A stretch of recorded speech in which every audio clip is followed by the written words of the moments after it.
He slid the money across the table without looking at her. $20. 6 years of her life. 6 years of cooking, cleaning, mending, hauling water.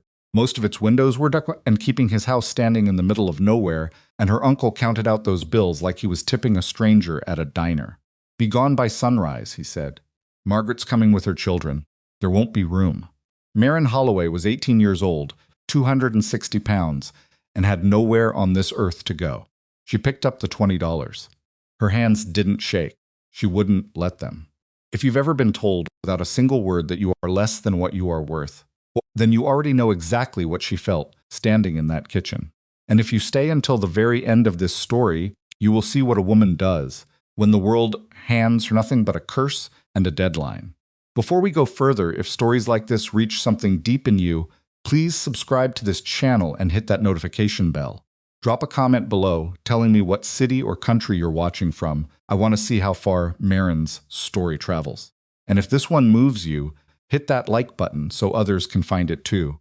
Now let's go back to the desert, and to the girl everyone expected to disappear. The morning her uncle told her to leave, the sky outside was still dark, and the air smelled like dust and something burning far off, a brush fire maybe, or just the desert doing what the desert always does, consuming whatever it decides no longer belongs. Maren had been awake since before dawn, not because she heard him coming, though she had, not because she was afraid, though there was something cold sitting in her chest that she couldn't quite name.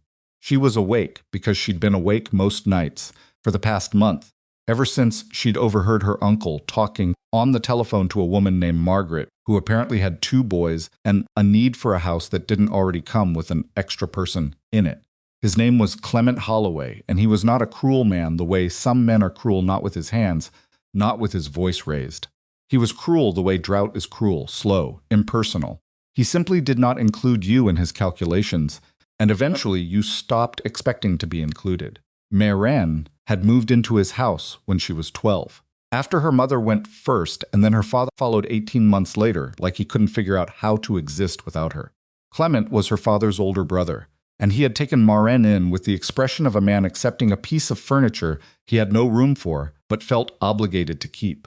He had never once asked her how she was sleeping. He had never once said she'd done a good job, even when she'd spent 3 full days patching the fence line by herself, or spent an entire winter keeping the stove fed so the pipes wouldn't freeze. Provided a roof and food, and she provided everything else. That was the arrangement, though nobody had ever spoken it aloud. Now she stood in the kitchen with the lantern burning low, watching him set those bills on the table like they were a verdict. "You're not serious," she said. It wasn't a question. She already knew the answer. Clement poured himself a cup of coffee. He did not pour one for her. "I told you 2 weeks ago this was coming. I gave you time to make arrangements." "What arrangements?" "I have no family. I have no savings. I have nowhere to go. Cinder Flats is 7 miles east. There's work there for people willing to find it." Maren looked at him. She had her father's eyes dark gray, steady, and when she fixed them on a person's, most people had the sense to look somewhere else. Clement just sipped his coffee. 7 miles, she repeated. "The road's flat. You'll be fine." She wanted to say something then that would make him feel the weight of what he was doing. She turned the words over in her mind, looking for the ones that would land. But there was nothing you could say to a man like Clement Holloway that would penetrate whatever comfortable certainty he'd built around himself. He had decided the math, and the math was settled, so she didn't say anything at all. She went to her room, the small back room, with the single window that faced the wall of the wash, and she sat on the edge of her cot, and she breathed through her nose, slowly, the way she'd learned to do, when the feeling in her chest got too large to carry upright. It wasn't grief exactly. It was something older and quieter than grief. It was the specific sensation of realizing that the worst thing you feared was already true, had been true for a long time, and you'd just been the last one to accept it. She was not wanted here. She had never been wanted here. And in the morning she was going to pick up her things and walk 7 miles through the desert with $20 in her pocket, and a body that the world had spent her entire life telling her was too much, too big, too heavy, too inconvenient, and she was going to figure out what came next without any of them. She thought about crying. She'd decided against it, not because she was too proud to cry. She'd cried before, plenty of times, face pressed into her pillow so Clement wouldn't hear. She was too tired. There was something exhausting about pouring more of yourself out for a situation that had already taken everything it was going to take. Instead, she started making a list in her head because she had no paper to spare. Her father's dovetail saw. That was coming. It was the one tool he'd kept cleaned and sharpened all the way up to the month he got sick, and the blade still ran true. He used to let her hold it when she was small, let her feel the balance of it, and he'd say, "Maren, a good saw doesn't care how big you are. It cares whether you know how to use it." Her mother's remedy book. That was coming too.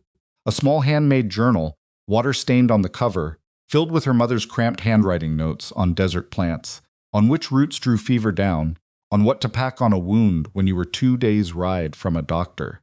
It wasn't worth anything to anyone else.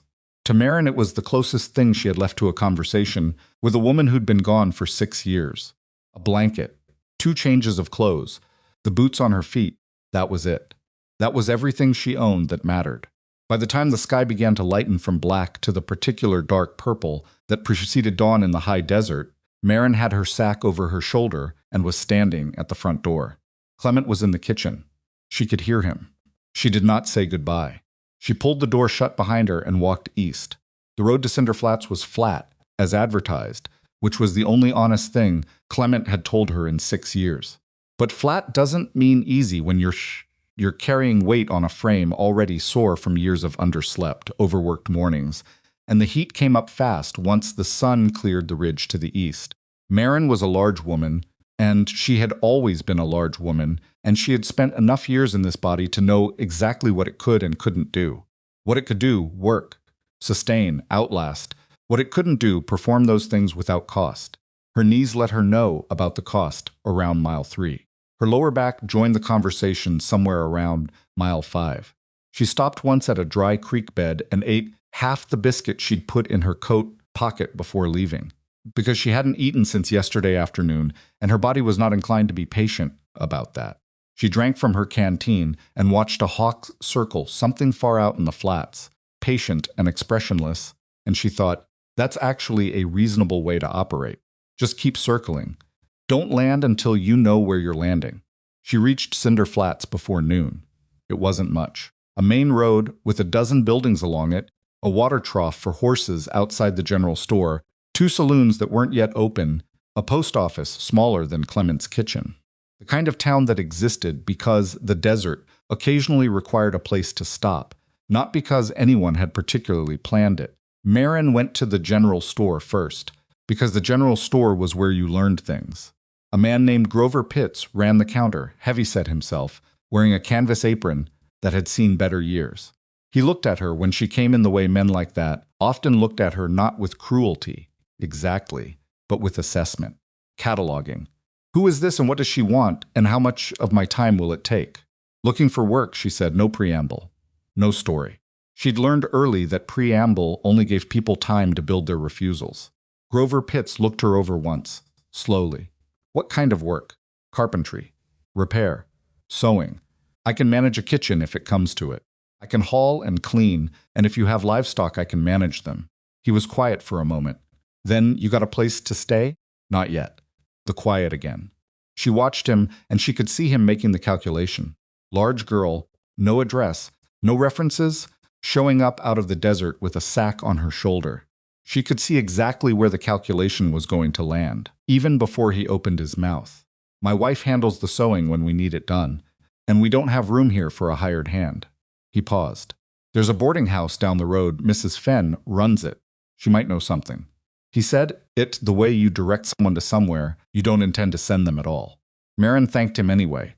She went to Mrs. Fenn's boarding house. Mrs. Fenn was a narrow woman with an expression that suggested she'd made peace with disappointment and found it simpler than hope. She had 1 room available, and it was $4 a week, and no, she didn't know of any work for a girl matching that particular description. That particular description. Maren did not react. She had been not reacting to that particular kind of phrasing her entire life. She spent the next 2.5 hours trying every establishment on the main road. The livery stable didn't need help. The second saloon needed a girl, but not quite that girl, the owner said, and he said it, while keeping his eyes on the wall behind her head like she was too ordinary to bother looking at directly. The seamstress on the corner had all the help she needed. The man who ran the freight operation wanted someone who could help load and unload wagons, and he looked at her in a way that suggested he found the idea privately funny, and she was turning to leave when he said, still with that note of amusement, "You hear about the old Crow place?" She stopped. "What about it?" He leaned in the doorframe the way men lean when they've got a story they enjoy telling. "Abandoned homestead about 6 miles west and south, up under Redstone Mesa. Been empty 15-20 years. Town says it's cursed. Something about the water drying up. Woman who owned it went half mad out there alone, and then one day she was just gone." He shrugged. "Government still holds the claim. Filing fees open if somebody wanted to be stupid enough to try. How much is the filing fee?" He looked at her. His amusement shifted slightly into something more uncertain. $20, I'd imagine. Last I heard. Maren was already doing the arithmetic. She had $20. She had exactly $20. She thanked him and went back to the general store. Grover Pitts was not surprised to see her again, which told her he'd been half expecting it. "The Crow Homestead," she said. "How do I file on it?" He set down the tin he'd been shelving and turned to look at her properly for the first time since she'd walked in. "You know what you're asking? I'm asking how to file. That place hasn't had water in 2 decades. The well's collapsed. The roof is probably gone. Every winter the wind comes off the mesa and scours the walls down to. How do I file?" He stared at her. She stared back. She was not trying to be difficult. She simply did not have the energy to wade through other people's doubts when she was trying to use the next 10 minutes efficiently. "Post office has the territorial forms," he said finally. "Alice behind the counter can witness and stamp it. You'll need to put $20 down as earnest money against the claim." "I know what earnest money is." She was already heading for the door. "Girl," he said it not meanly, which almost made it worse. "That land is called cursed for a reason. Whatever you're running from there are better options." Maren paused at the door. She looked back at him. "If you find one," she said, "let me know." The forms took 40 minutes. Alice at the post office was a small, efficient woman who asked no questions and stamped everything with how someone who had witnessed the territory do stranger things than this and expected to witness stranger things still. Most of its windows were dark, signed her name on 3 separate lines, and counted out her $20 in bills and coins, and watched the money leave her hands with the particular sensation of jumping off something high, not knowing yet whether there was water below.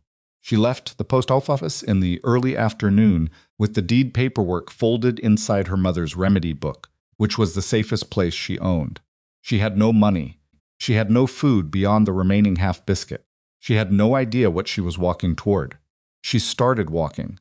The 6 miles south and west were harder than the 7 miles east had been, partly because the terrain roughened as she came into the shadow of the mesa, and partly because the afternoon heat was now at its peak, pressing down on the top of her head with the flat, indifferent weight of a hand that didn't particularly care what it was pressing on. She stopped 3 times.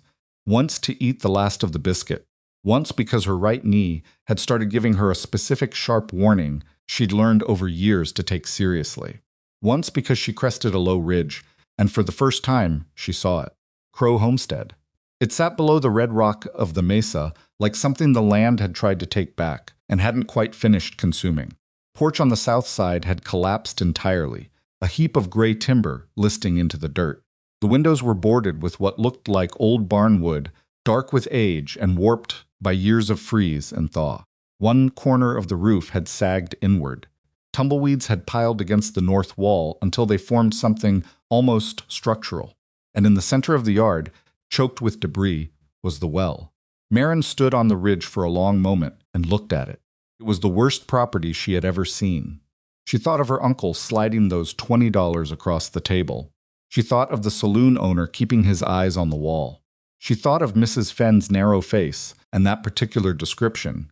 She thought of a lifetime of being measured against expectations she hadn't set and found wanting by standards she hadn't agreed to. Then she picked up her sack, adjusted the weight of it on her shoulder, and started down the ridge toward the homestead. The deed was already signed. But more than that, something she hadn't fully let herself feel until right now a sensation settled into her chest that was different from the cold fear and the exhaustion and the low-grade grief she'd been carrying since sunrise. It felt unexpectedly, like something she could only call possibility. Not hope. She was too careful for hope. But possibility. Thin, stubborn kind. The kind that says, this has not yet been decided. The kind that says, the curse belonged to someone else. Not to you. She reached the edge of the yard. A heat lizard scattered off a rock and vanished into the dry grass. Wind moved through the gap between the collapsed porch timbers with a low moan that she says was what gossip sounded like when it was trying to be dramatic. Maren stepped over the debris and pushed open the front door. It swung hard to the left and held, wedged by years of settling, and she had to force it with her shoulder.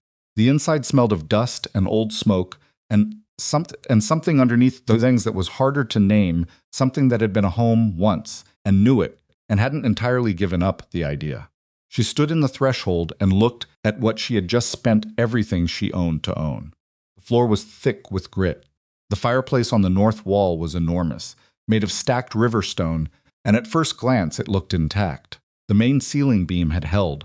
2 interior walls were cracked at the mortar but standing. The kitchen end was dark, the boarded window letting in only thin lines of amber light. She walked to the center of the room and stood there. The wind moved through the walls, like the house was breathing.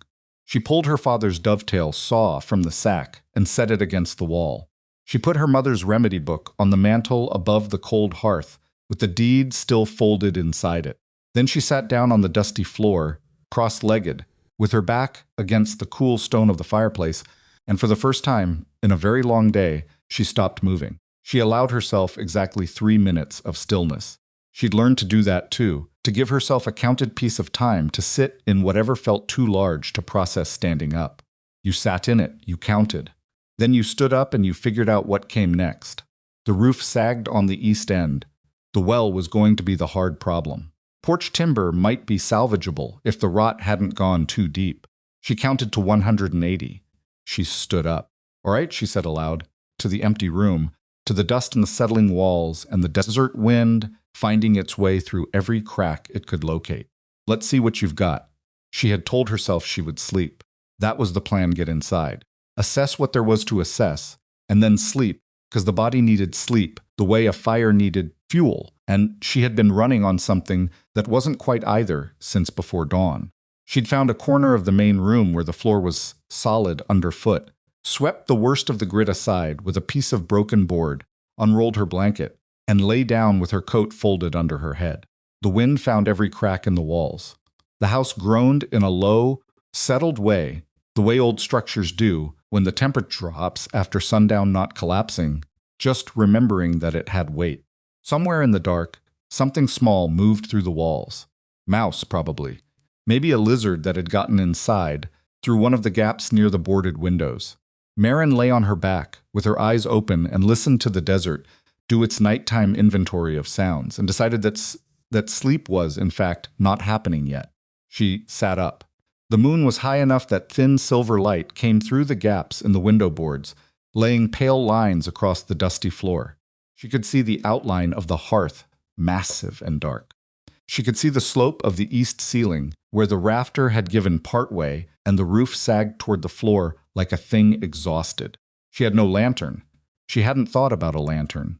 She'd thought about the deed and the remedy bee, and she had not once thought about Lighty Book, and she was not once thought about light, which was the kind of oversight that told her exactly how unraveled it had left her underneath the surface she'd been maintaining. She sat in the dark and made herself take stock. She had no money, no food, no light, no tools beyond her father's saw. The wells outside was choked with debris, and she had no way of knowing yet whether the water Grover Pitts said had dried up, had actually dried up, or whether that was just the story the town had decided to repeat until it became true. She had the walls. She had the hearth.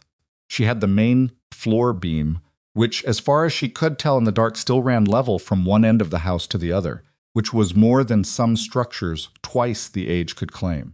Her father used to say that any building worth saving told you what it needed if you were willing to stop assuming and start listening. He said it about the old Dearborn barn he'd helped restore when Maren was 9. A structure so rotted on the south face that 3 men had voted to burn it down and 2 had voted to let weather finish the job. Her father had spent 2 hours walking the perimeter alone before he said a single word, and when he finally spoke, he said, "The bones are sound. Everything else is just damage. Everything else is just damage." She lay back down. This time sleep came, though it wasn't generous about it. She woke twice once when something heavy crossed the roof, probably a desert fox judging by the weight and the particular rhythm of it, and once from a dream that dissolved the moment she opened her eyes, leaving behind only a residual feeling of being very small in a very large room while someone explained something important that she couldn't quite hear. By the time the sky outside the boards began shifting from black to gray, she was already on her feet. The first full morning at the Crow homestead taught her 3 things before the sun had cleared the mesa. The first was that the porch, while collapsed, had collapsed in a way that left most of its timber sound. The boards had gone down in one section when the support post rotted through at its base, which meant the wood itself, the actual planking, had only surface rot on the exposed faces. She went through them methodically, pressing her thumb into the grain of each board, testing for the soft give that meant decay had gone deep. 3 boards were lost. The rest were usable. She stacked them against the north wall. The second thing she learned was that the east roof section was worse than she'd thought in the dark, but worse in a specific way, rather than a general way, which was important. The main rafter had cracked at a knot, a place where the wood had always been weaker, where the grain ran wrong, and the weight of 20 winters had finally found that weakness and pressed through it. But the rafter hadn't broken entirely. It had deflected downward about 8 inches, and then stopped, held by the secondary structure around it. It was wrong. It was dangerous. But it wasn't unfixable if she could find a way to get replacement timber, and if she could figure out how to raise it without either a second person or equipment she didn't have. She filed that problem away. Some problems needed to age before you tried to solve them. The third thing she learned was about the well. The well was going to be the fight of her life. It was a stone-lined shaft sunk into the yard about 30 feet southeast of the house, ringed by what had once been a fitted capstone cover, now cracked in half and lying in pieces on the ground. She got down on her hands and knees, which cost her, the knees already complaining from yesterday's walk, and looked over the edge.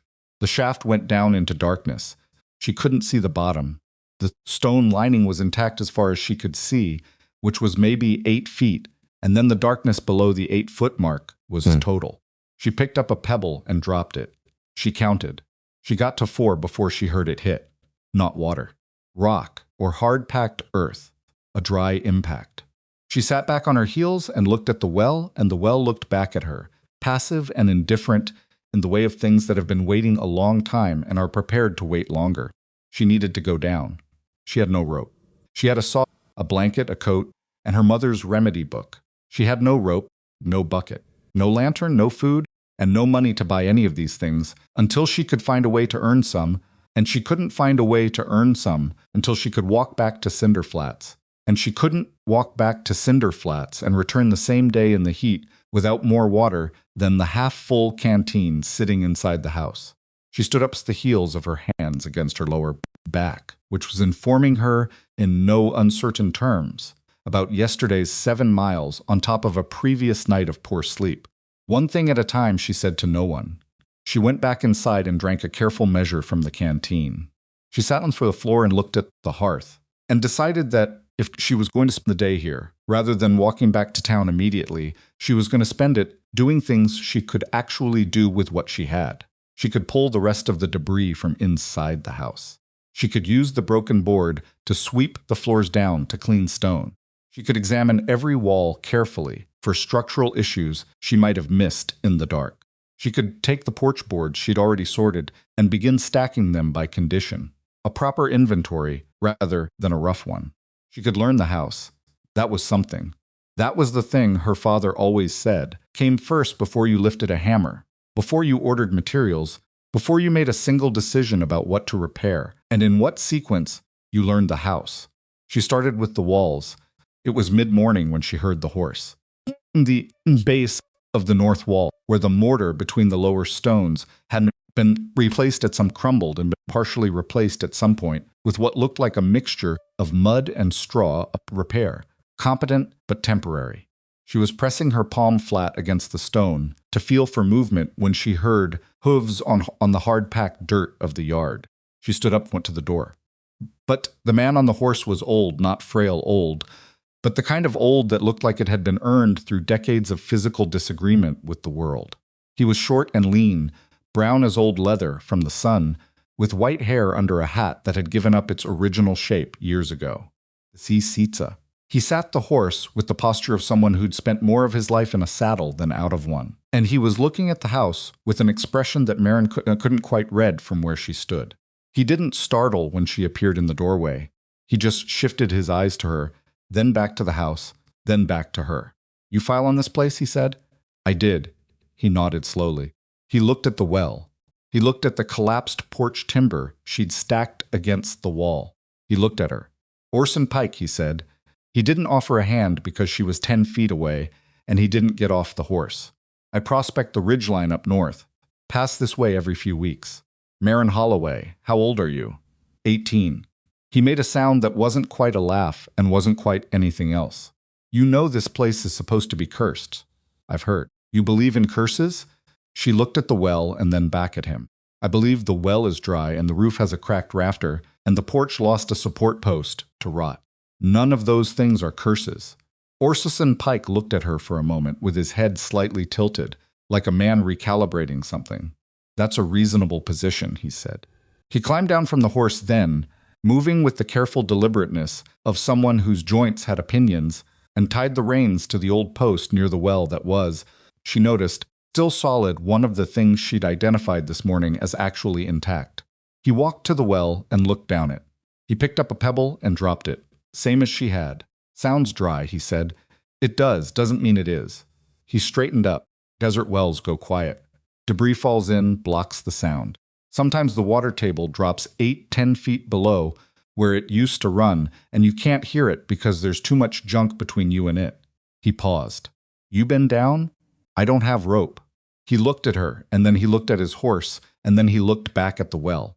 He was quiet for a moment, in the particular way of men who are deciding something. "I've got 40 feet of hemp on my pack," he said. "Old, but it'll hold a person your size if you knot it right and don't do anything sudden." Maren looked at him. She had spent enough time around strangers to be careful about which ones she trusted and the degree to which she trusted them, but there was something in Orson Pike's manner, a kind of practical disinterest, the absence of any performance that felt more trustworthy than most people's deliberate warmth. "I'd be grateful," she said. He got the rope. They worked out a rigging. She'd seen her father use a similar system, looping the rope twice around the iron ring, sunk into the weld's capstone for the original bucket mechanism, which was still solid, even if the bucket itself was long gone.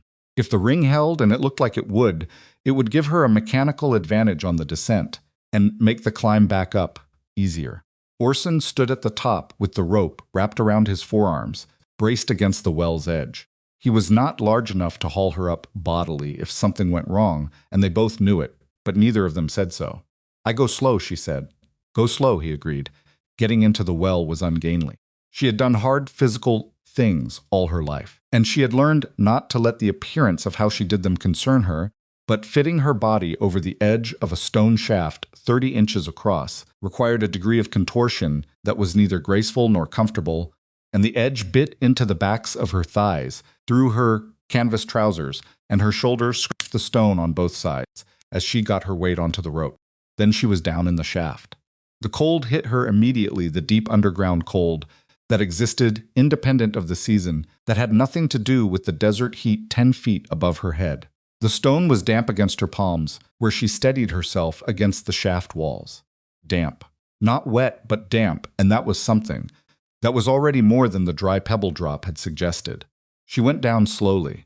The rope was old enough that she could feel the individual fibers shifting under her grip, adjusting to her weight, and she kept her movements careful and deliberate, the way you moved when you were working with materials that had already given you fair warning about their limits. 8 feet, 10 feet, 12. At about 15 feet, her feet hit something not the bottom of the well, but a packed mass of debris. Leaves, desiccated bits of wood, the compressed accumulation of 20 years of material falling and settling into a shaft nobody had maintained. It was solid under her weight. She stood on it. She pressed her hand against the shaft wall at this depth. Stone was not just damp. At this level, below the debris line, it was wet. Genuinely, unmistakably wet. The kind of wet that meant water was moving through or behind the stone, not just residual moisture from a rain 2 seasons back. She pressed her palm flat and held it, and felt the cold, subtle seep of it. Still alive up there? Orson's voice came down the shaft, flattened and made strange by the stone. Still here, she called back up. The shaft walls are wet below the debris. There's water behind the stone. A pause from above. How deep's the blockage? She looked up. She could see the circle of sky at the top of the well, bright and sharp, and the dark silhouette of Orson's hat. Maybe 15 feet down. The debris is maybe 4 or 5 feet deep from where I'm standing. Hard. Another pause. That's going to be a lot of clearing. I know. By hand, I know. She looked down at the packed debris under her feet. 4 or 5 feet of it, compressed by 20 years of settling. She would have to clear it bucket by bucket, piece by piece, hauled up in whatever container she could fashion, and do it alone because Orson Pike was a passing stranger who'd been generous enough already, and she had no business assuming more. She looked at the wet stone. She thought about what her father had told her about the Dearborn barn. Everything else is just damage. Pull me up, she said. Orson didn't leave immediately. He stayed through the middle part of the day, sitting on a rock near the well with a canteen of his own, and they talked in the intermittent way of practical people who have something real to discuss. He told her about the mesa, the way the wind came off it in early winter, which direction it hit the house hardest, where the first frost landed in the yard and where it was slowest to reach. He'd been passing this homestead for 12 years. He knew its rhythms, the way you knew the rhythms of any landscape you moved through repeatedly. She asked him about Adeline Crow, the woman who'd owned the place before. He was quiet for a moment. He took a drink from his canteen and looked out at the mesa. I never met her, he said. She'd already gone before I started working this ridge. But I've heard things. Old-timers in Cinder Flats talk about her sometimes. He paused. They say she went crazy out here alone, that she drove the water away somehow, did something wrong, and then one day she just vanished. You believe that? He looked at the well. I believe lonely old women make people uncomfortable, and so people make up stories about them that explain why they should be left alone. He paused again, which is different from believing she was actually crazy. Maren thought about that. She thought about a woman living out here alone for years after her husband died, maintaining this house, keeping the well, probably doing exactly what Maren was planning to do, working with what she had, and asking nobody for more than she could get. Stonework on this house, she said. Look at the north wall, the way the courses are laid. Somebody who knew what they were doing built this. Orson looked at the north wall. You see that from 10 feet away? My father was a carpenter. He taught me to look at how things are put together. She paused. Whoever built this cared about it. She didn't say the rest of what she was thinking, that she recognized something in the idea of a person who built carefully and was then forgotten, whose careful building was described as a curse rather than craftsmanship. She kept that to herself. It felt too private to hand to someone she'd known for 3 hours. Orson left in the early afternoon, heading north toward the ridge. Before he went, he tied his 40 feet of hemp rope to the pack saddle instead of taking it back. I'll get it next time I come through, he said. He said it without looking at her, the way people said things when they wanted to be generous, without making a performance of it. She watched him ride north, and then she went back to work. The next 3 days were the hardest she could remember, which was saying something. She went back to Cinder Flats the following morning. For supplies, a trip she made on foot because she had no horse and no money for one. She got there in under 2 hours because she knew the road now and because necessity is a better pacer than pride. She went straight to Grover Pitts at the general store. She needed rope. She needed a bucket with a sound bale. She needed a short-handled spade if he had one. She needed 2 tallow candles and a tin of sulfur matches. And she needed food nothing elaborate. Just dried beans and cornmeal and salt and whatever fat he had in blocks, the basic long-burning fuel of someone who needed to work for many hours on a stomach that actually had something in it. She had no money. She had a saw and 2 hands and a very specific set of skills. She told him this clearly, without apology. He looked at her with the same weighing expression as the first day, and she waited while he did the calculations she'd learned to wait through. "I've got a porch step out back that's been rotting for 2 winters, he said finally, "and 3 chairs that need repegging. The wife's been on me about the chairs since last spring. Show me." He showed her. The step was worse than he'd indicated. The whole landing needed replacing. Not just the one tread, but the chairs were simpler than she'd feared. She examined the chairs first, turning each one over in the back room of the store while Pitts watched from the doorway. 2 of them just needed the legs re-glued and re-pegged, a morning's work. The third had a cracked seat rail that would need splicing if she could find the right piece of scrap, or replacing if she couldn't. 2 days, she said, maybe 3 for the landing, depending on what timber you've got. He looked at the chairs. He looked at her. She could see him deciding whether he believed she could actually do it. "There's a room above the storeroom," he said. "Hasn't been used in a while. You could sleep there while you're working." "I'm not leaving the homestead overnight." He blinked. "You're sleeping out there alone? It's my property." He opened his mouth and then closed it again. Something in his face shifted, some resorting of whatever category he'd placed her in. "I'll front you the supplies against the work," he said. "If the chairs are what you say they'll be, we can settle the rest on the landing." "Fair," she said. He gave her the rope and the bucket and a spade that was older than she was and had been sharpened so many times the blade was narrow but still keen. He gave her the candles and the matches and the dried beans and the cornmeal and a half-pound block of lard wrapped in paper. He threw in a small tin of coffee without mentioning it, just tucked it in the top of the sack, and she pretended not to notice this so he could pretend it hadn't happened. Carried it all back 6 miles through the desert afternoon. She started on the well the next morning before the sun got serious.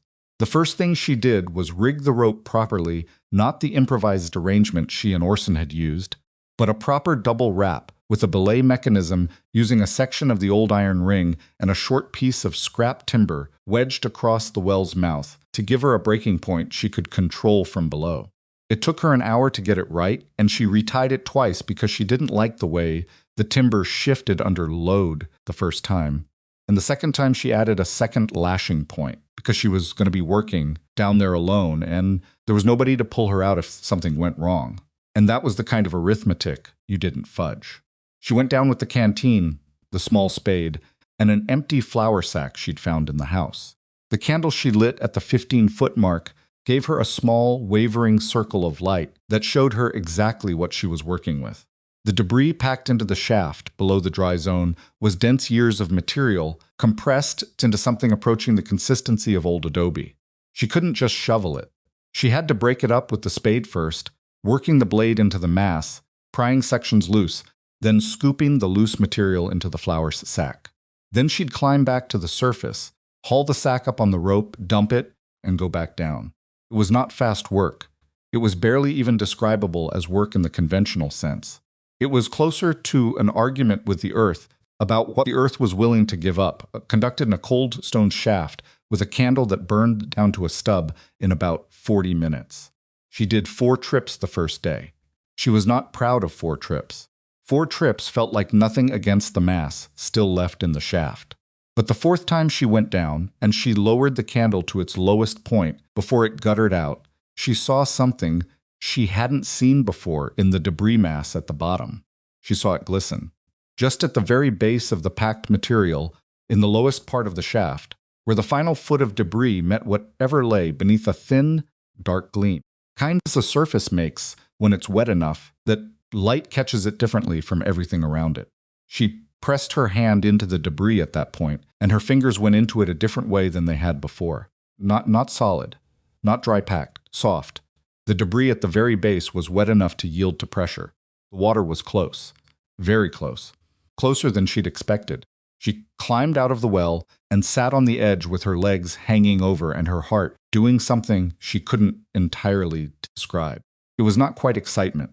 It was more controlled than excitement, more careful. It was the sensation of a possibility becoming slightly more real, of the odds shifting, if only slightly, in a direction she needed them to shift.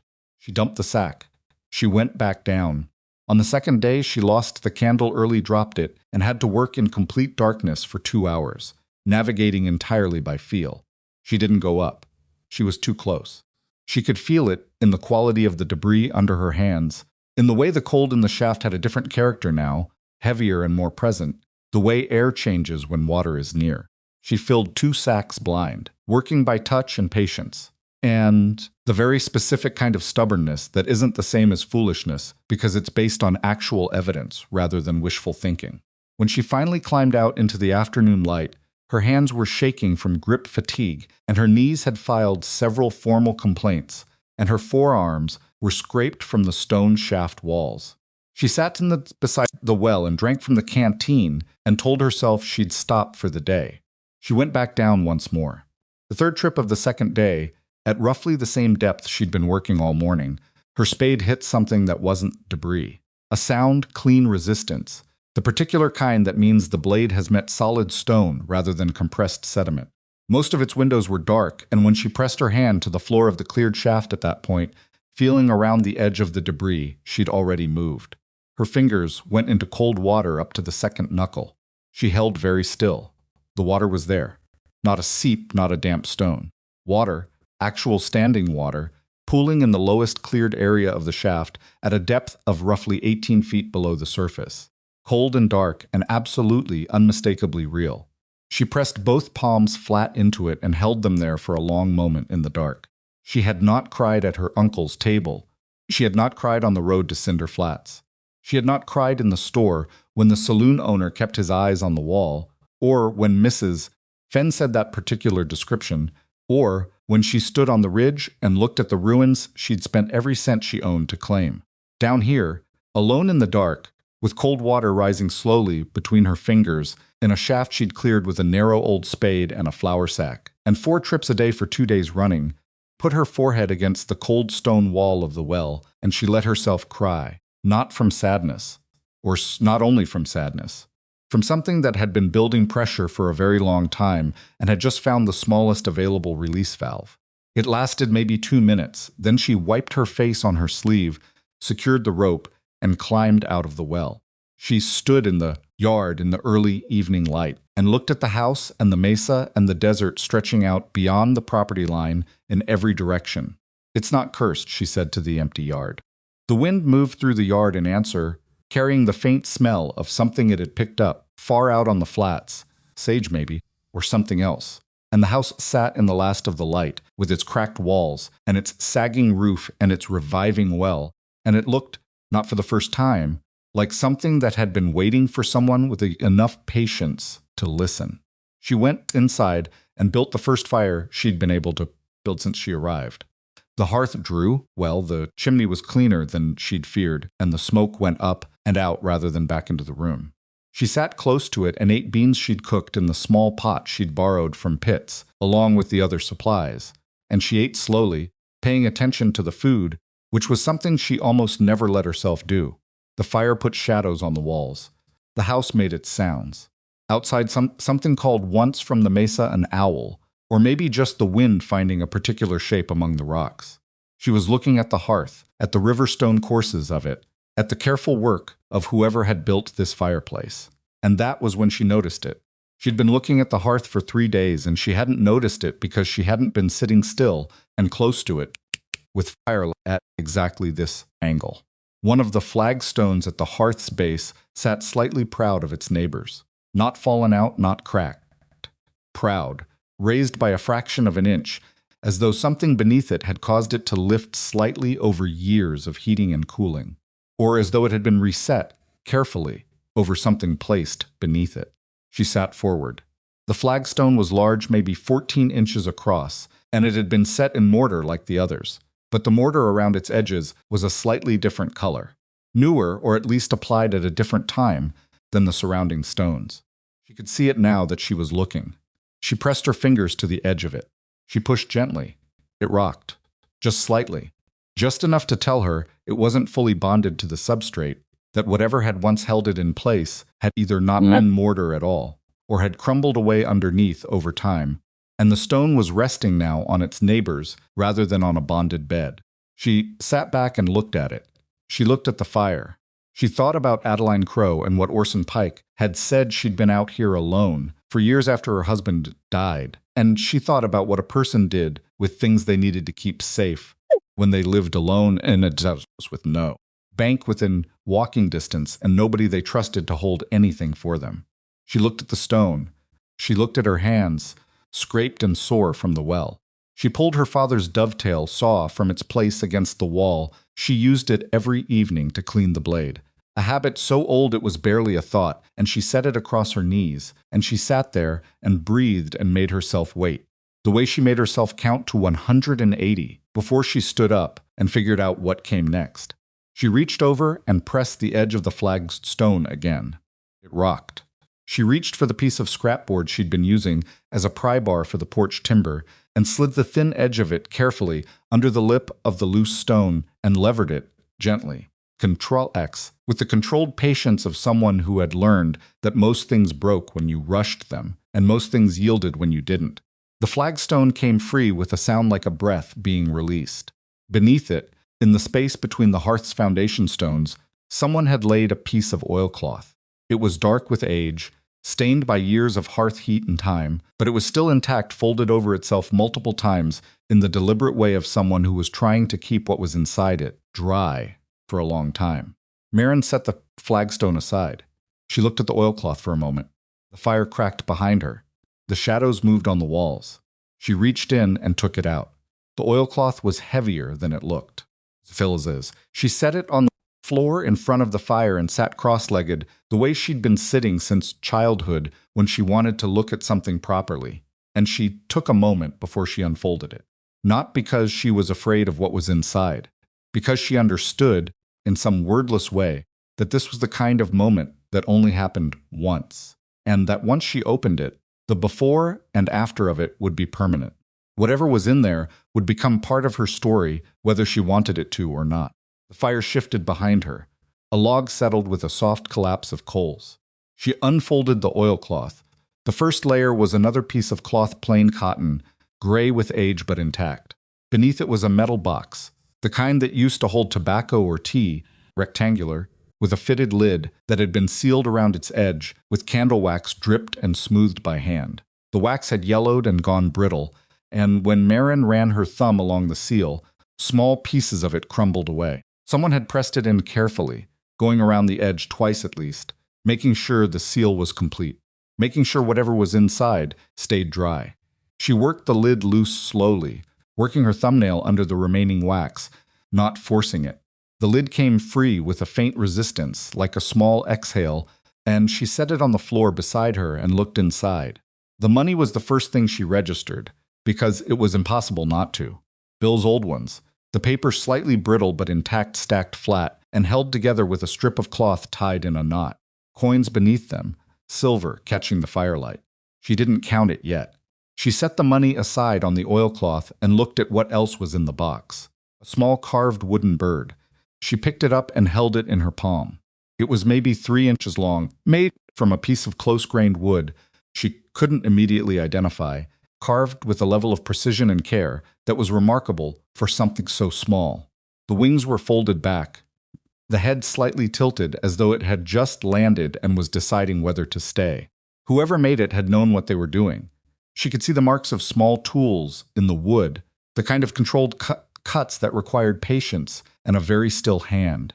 And beneath the bird, folded twice and sealed with a smear of wax at its fold, a letter. Her name was not on it. No name was on it. Just the fold and the wax and the careful hand of someone who had written for an eventual reader they could not predict. She broke the seal and unfolded it. The handwriting was small, and even the script of someone who had learned to write when paper was expensive and space was not wasted. The ink had gone brown with age, but the letters were still clear, formed with the deliberate care of a person who had thought hard about what they wanted to say before they put the pen to paper. To whoever finds this, it began. My name is Adeline Crowe. I built this house with my husband, Thomas, in the summer of our 3rd year of marriage, and I have lived in it for 31 years since he died in the collapse at the Redstone mine. I am writing this because I am leaving and I will not be coming back, and I do not want what I leave behind to be lost or misunderstood. Maren read slowly. The fire warmed her back. The house settled around her. The money is real, and it is mine, saved from selling what I grew and what I made over 3 decades. Nobody gave it to me. I did not steal it. There is $340 in the box, plus the coins. I am leaving it because I have nowhere to take it that would be safer than here, and because whoever arrives here next will need it more than any person or institution I could give it to in town. The well is not dry. I want you to understand this clearly because I know what they will say. The well has debris in it. It has always collected debris when the wind comes off the mesa hard in the autumn, and I have always cleared it in the spring. I did not clear it this last spring because my hands have gotten bad enough that I could not manage the rope. The water is still there. It has always been there. Anyone willing to do the work will find it. Maren stopped reading. She looked at the well through the wall. She couldn't see it, obviously, but she knew exactly where it was, 30 feet southeast, with the cold water she'd found with her own 2 hands now pooling freely in the cleared shaft below.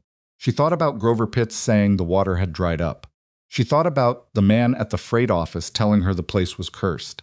She thought about 15 years of a town deciding a story was true and repeating it until the repetition became its own kind of evidence. The well had never been dry. Adeline Crow had just gotten old. She kept reading. My husband and I built this house to last. Stonework on the north and west walls will outlast anything the desert throws at it. The hearth draws true. Thomas calculated the flue dimensions himself, and he was careful. The east rafter cracked at a knot the winter before last.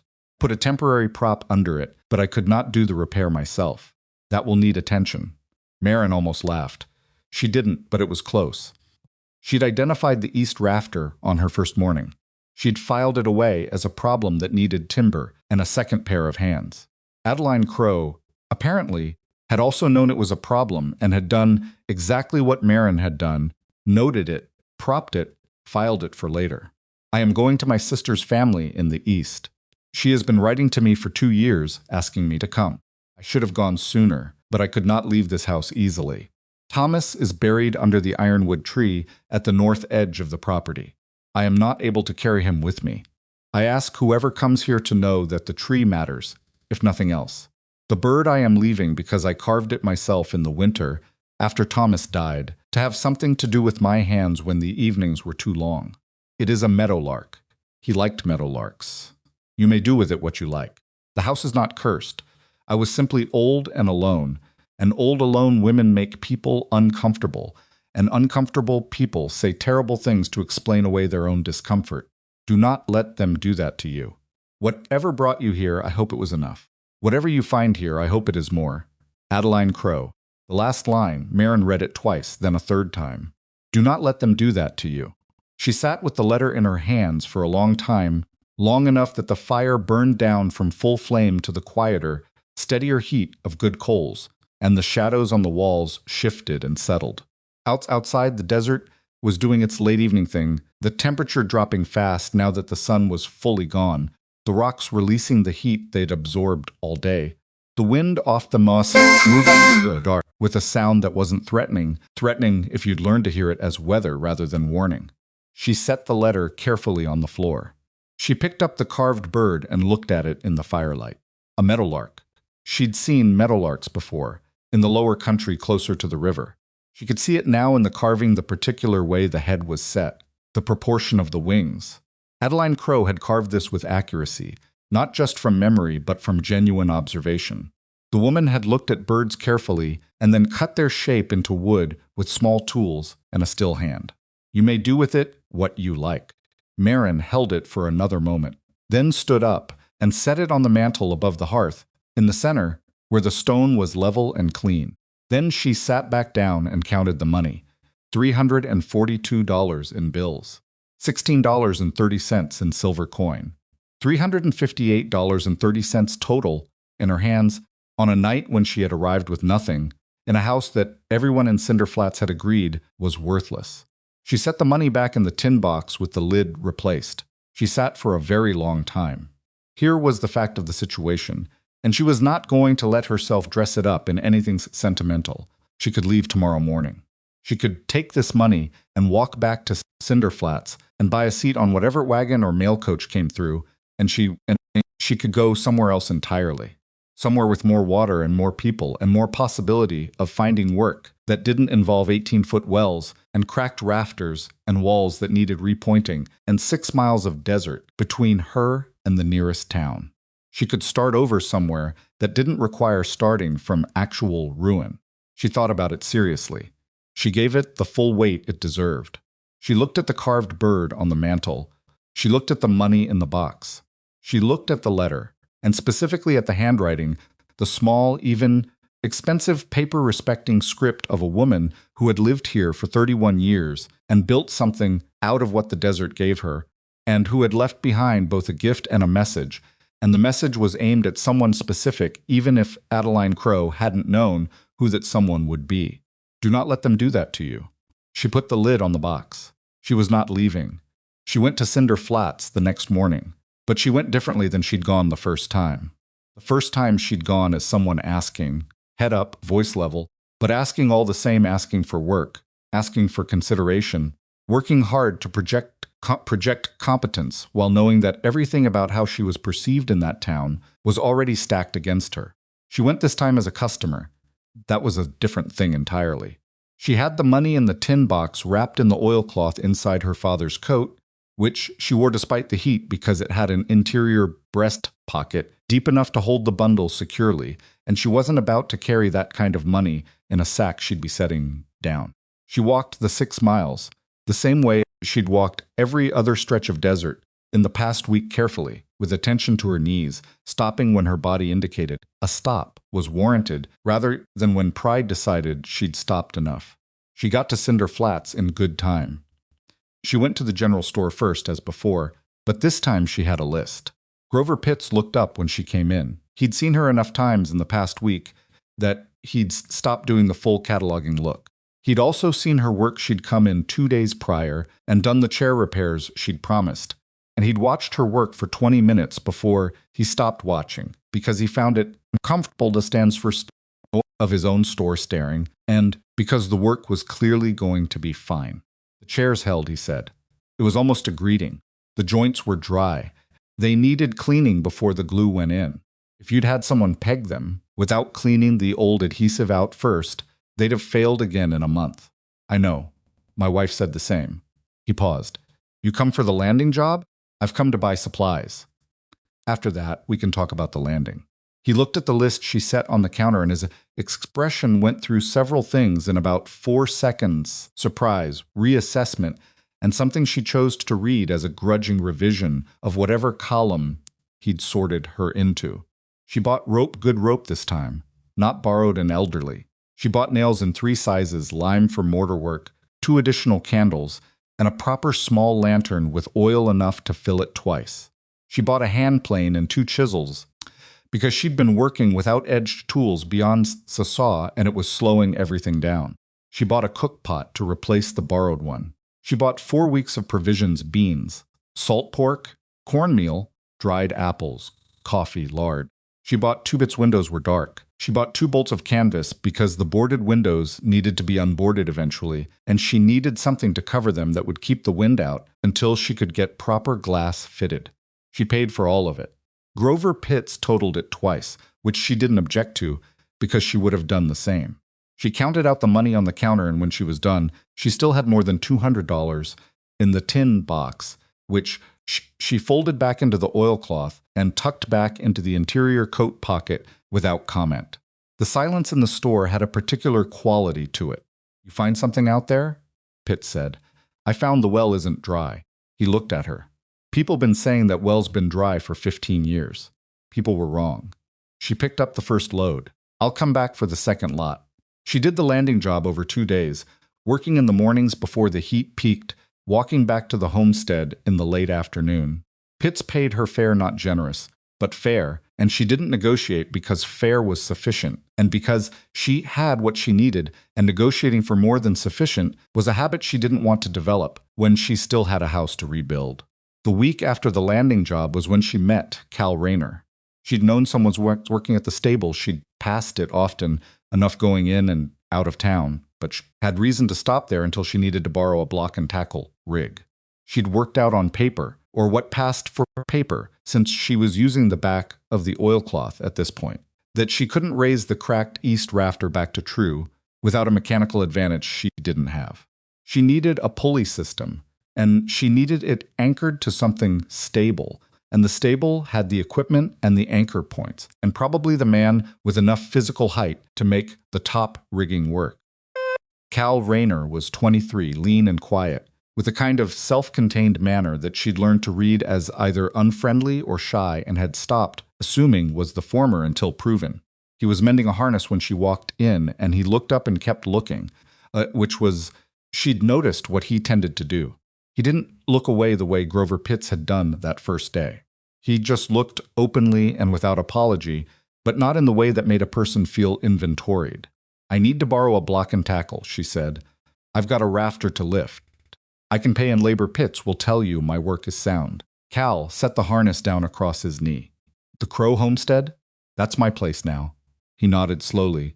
He had a considered way of responding that she would come to understand was just how he processed things, not slow, exactly, but thorough. "How bad's the rafter?" "Cracked at a knot, deflected about 8 inches. The secondary structure caught it. I need to lift it back to level and sister a new piece alongside to carry the load." "You got the sister piece?" "I need timber. I haven't sourced it yet. I'm working on the lift system first." He looked at her with that same open consideration. "I've got some salvage beam out back," he said, "from when the Harlan place came down last spring. Could be the right dimension." She hadn't expected that. She let herself register the surprise for half a second and then set it aside. "I'd need to see it." They went around the back of the stable. The salvaged timber was stacked under a lean-to, rough cut and weathered but solid. She could see it from 20 feet away. She walked the stack, reading the grain in each piece, pressing her thumb into the end grain to check for checking and split. 3 pieces had the right dimension. One of them had good grain running true all the way along with no significant knots, which was the one she wanted. "What do you want for it?" she said. Cal was watching her work through the stack. He'd been quiet while she did it, which she appreciated. "I've got a feed trough that needs replanking," he said, "and the stall doors on the south end have been sticking since the summer humidity. That's worth a piece of beam in a day with the block and tackle. I'd call it fair." She looked at him. "You'd come out and help set the rig?" "I've done some rigging. I know enough not to be useless." He paused. 6 miles is a long walk if something goes wrong with the lift. She thought about it for exactly as long as it deserved, which was not long. "Fair," she said. They set a day for it 2 days hence, early morning so they'd have full light for the work. She went back to the homestead and spent the intervening time finishing the mortar repair on the north wall's lower courses, which she'd been putting off, because it required mixing mortar in batches, and she only had the one pot, and mixing mortar in your cooking pot was a false economy she'd been trying to avoid. She mixed it in an old board trough she'd built from the salvaged porch planks, which was more time up front, but meant she could cook and build on the same day, which seemed like the kind of efficiency her current situations demanded. Cal Rayner arrived at the homestead 2 mornings later, with the beam piece across a pack horse and the block and tackle rig on his saddle, and a look on his face that she would understand later as the expression of a person who's seeing something they hadn't expected to see and was trying to decide how to account for it. He stood in the yard for a moment before saying anything. She let him look. "You did all this in 2 weeks?" he said. She looked at the yard with something that was not quite disinterest, but was close to objectivity. The well had its new capboard in place, and the rope properly rigged from the iron ring. The collapsed porch timber was fully sorted and stacked in a logical order. The north wall's lower mortar course was patched and drying. The south window had been unboarded and covered with a tight stretch of canvas that let some light through and kept the wind out. "Most of it," she said. "The well took the first several days. The rest I've been doing around it." He looked at the well. "I heard you say the water's back." The water was never gone. The shaft was blocked. She looked at him. "Do you want coffee before we start?" He did. She made it in the cook pot over the hearth fire, proper coffee, the good stuff from Pitts's store, and they sat on the cleared front step and drank it, and the conversation was the practical kind she'd come to prefer. What was the anchor point? Where did she want the pulley rigged? What was her plan for the sister beam once they got the rafter back to level? Cal had done rigging work before she'd suspected as much from the way he'd talked about it. He wasn't a carpenter, but he understood load and leverage well enough to be genuinely useful rather than just physically present, which was the distinction that mattered. He asked good questions. He didn't assume. "You're going to need more hands than 2 for the final raise," he said, looking up at the east end of the roof through the interior of the house where the deflected rafter was clearly visible. "Once you've got the tackle on it and start taking the weight, somebody needs to be in position with the sister piece, and somebody needs to be on the rope, and somebody needs to be watching the secondary structure to make sure it's moving the way it's supposed to." "I know. I've been thinking about that. 3 people minimum." "I know." She looked at the rafter. "I can probably persuade Orson Pike to come through on the right day. He said he passes every few weeks." "Old Orson." Cal said it with something between amusement and respect. "He knows the mesa better than anyone. He'd be useful on a rig like this." "Do you know him well?" "Well enough. He helped my father once with a collapsed mine at it, getting the timber reset after a cave-in. He knows about dead loads." He paused. "He'd come if you asked him right." She thought about that. She thought about Orson tying the rope to the pack's saddle and riding off north without making a production of it. "I think he might just come," she said, without me asking. That turned out to be accurate. Orson arrived the following Thursday morning, unprompted, on his regular pass through the area, and when he saw Cal's horse in the yard and the rigging gear, and Maren coming out of the house with a purpose, he climbed down from his horse and said, "You doing the rafter today?" "We were going to wait for a third person," she said. He took off his hat and reset it. "Well, I'm here." The rafter job took most of the day, and it went wrong in the middle, which she had expected. Not catastrophically wrong. Nothing collapsed. Nobody got hurt. But at the moment, the block and tackle came fully under load, and the deflected rafter began to move upward. There was a sound from the secondary structure that she didn't like, a low, stressed complaint from the cross brace that had been carrying the rafter's load for however many years since it cracked. Cross brace was not failing, but it was telling them that it didn't want to give up the load suddenly. "Hold," she said, and Cal held the rope, and Orson held the sister piece, and she went up the improvised ladder they'd rigged to the interior wall and pressed her hand flat against the cross brace to feel what it was doing. It was flexing under the changing load, not breaking. Flexing the way sound wood flexed, which was different from the way compromised wood moved. She pressed against it for 10 seconds, feeling the grain, feeling the response of the material. "Slow," she said. "Bring it up a 1/4 inch at a time and stop between each pull." 1/4 inch at a time, Cal confirmed, and she heard the rope take up with the deliberate precision of someone who knew how to feel load through his hands. It took 2 more hours, doing it in 1/4 inch increments, stopping between each one to let the crossbrace settle into its new geometry. By mid-afternoon, the rafter was back to level. She could see it from across the room, the ceiling line running true again, from wall to wall, for the first time in at least 2 winters.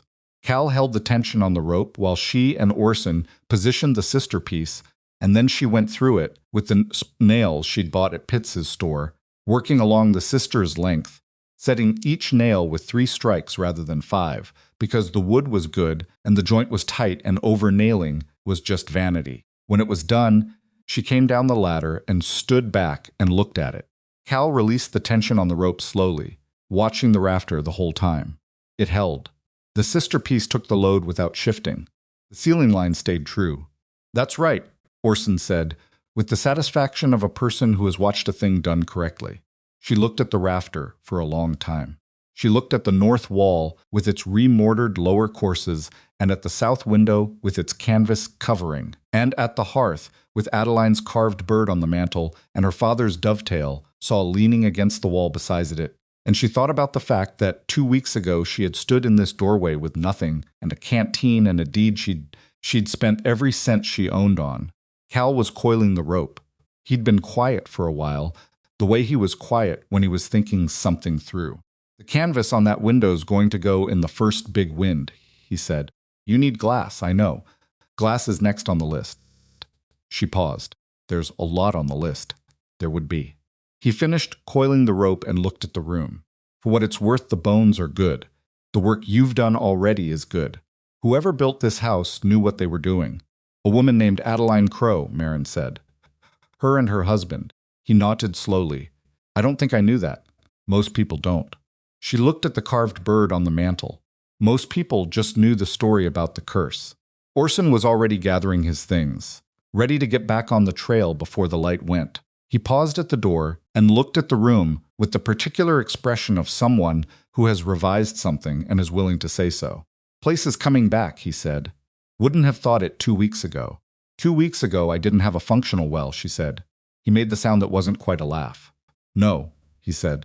2 weeks ago you had a saw and a blanket and $20 worth of deed. He put his hat on. Some people would have used the saw to pry the door shut and walked back to town. She looked at him. I thought about it, I believe you, he said. But you didn't. He left. Cal stayed a little longer, helping her move the ladder back outside and stick the extra rope under the porch overhang where it would stay dry. He was heading back toward the stable by the time the sun had gone fully orange in the west, and he paused at the edge of the property, the line where the yard met the desert proper, and turned back. I'll bring a glass pane next time I come through, he said. I've got one in the stable that was waiting for a frame to fit. The dimension might work for that south window. She looked at him. He was 20 feet away, already turning, the horse's reins easy in his hand, and he said it the same way. Orson had tied the rope to the saddle without making a performance of it, without waiting for her to thank him enough. I'll see what fits, she said. He nodded and went. She stood in the yard in the last of the light, looking at the house. The east end of the roof was true again. The well was clean and working. The north wall's mortar was set. The hearth drew properly, and the fire she'd banked before the rigging work was still going inside. And when the wind shifted, she could smell the smoke from the chimney, clean wood smoke, the smell of a house that was doing what houses were built to do. She thought about Adeline Crow's letter. Whatever you find here, I hope it is more. She thought about the money in the tin box. Still more than $200, still sitting on the high shelf inside, where she'd moved it the second day, because the floor felt too exposed. She had not fixed everything. The east wall still needed repointing in 2 sections. The window needed proper glass. The porch needed its support post replaced and the boards relaid. The boarded north window needed to be addressed. The floor in the back room had a section she didn't trust yet. She needed to pull it up and look at the substrate. She needed to get seed if she was going to have any garden before the growing season ran out entirely. The list was long and the work ahead was real, and some days her knees would remind her of things she'd rather not be reminded of, and some days the heat would make everything take twice as long, and none of it was going to resolve smoothly or on any schedule she could predict. The water was clean in the well, and the roof was level, and the fire was burning, and Adeline Crow's meadowlark sat on the mantel with its head tilted as if deciding whether to stay. Maren went inside, pulled the door shut behind her. It still stuck slightly to the left. A problem for another day, and sat down to figure out what came next. The glass pane Cal brought 3 days later was 4 inches too narrow for the south window frame. She knew it the moment he held it up against the opening, not dramatically off, just enough that it would gap on the left side, and gap badly enough that wind would find it every time the mesa sent a storm through.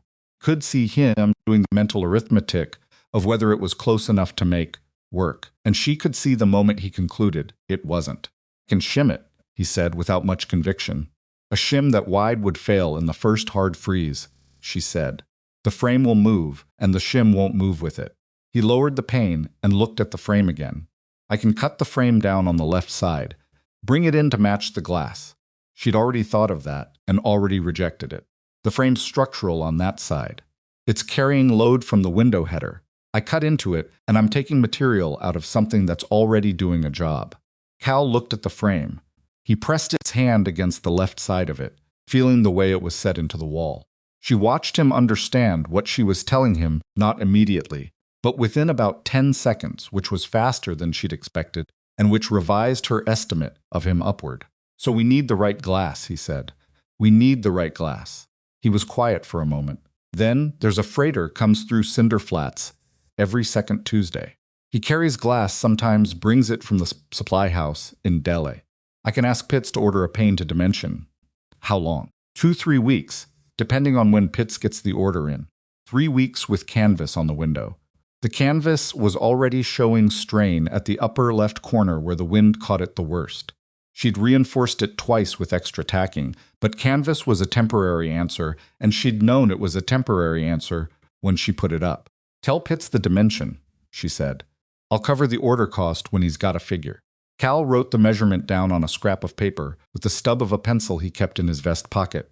The pencil's so short it was almost unusable, and she thought briefly about offering him the better one she'd bought at Pitts's store, but decided against it. Decided Pitts's for it because Pikihu'd a system for it. He usually had a system for it and didn't want anyone interfering with the system. He left the glass pane with her.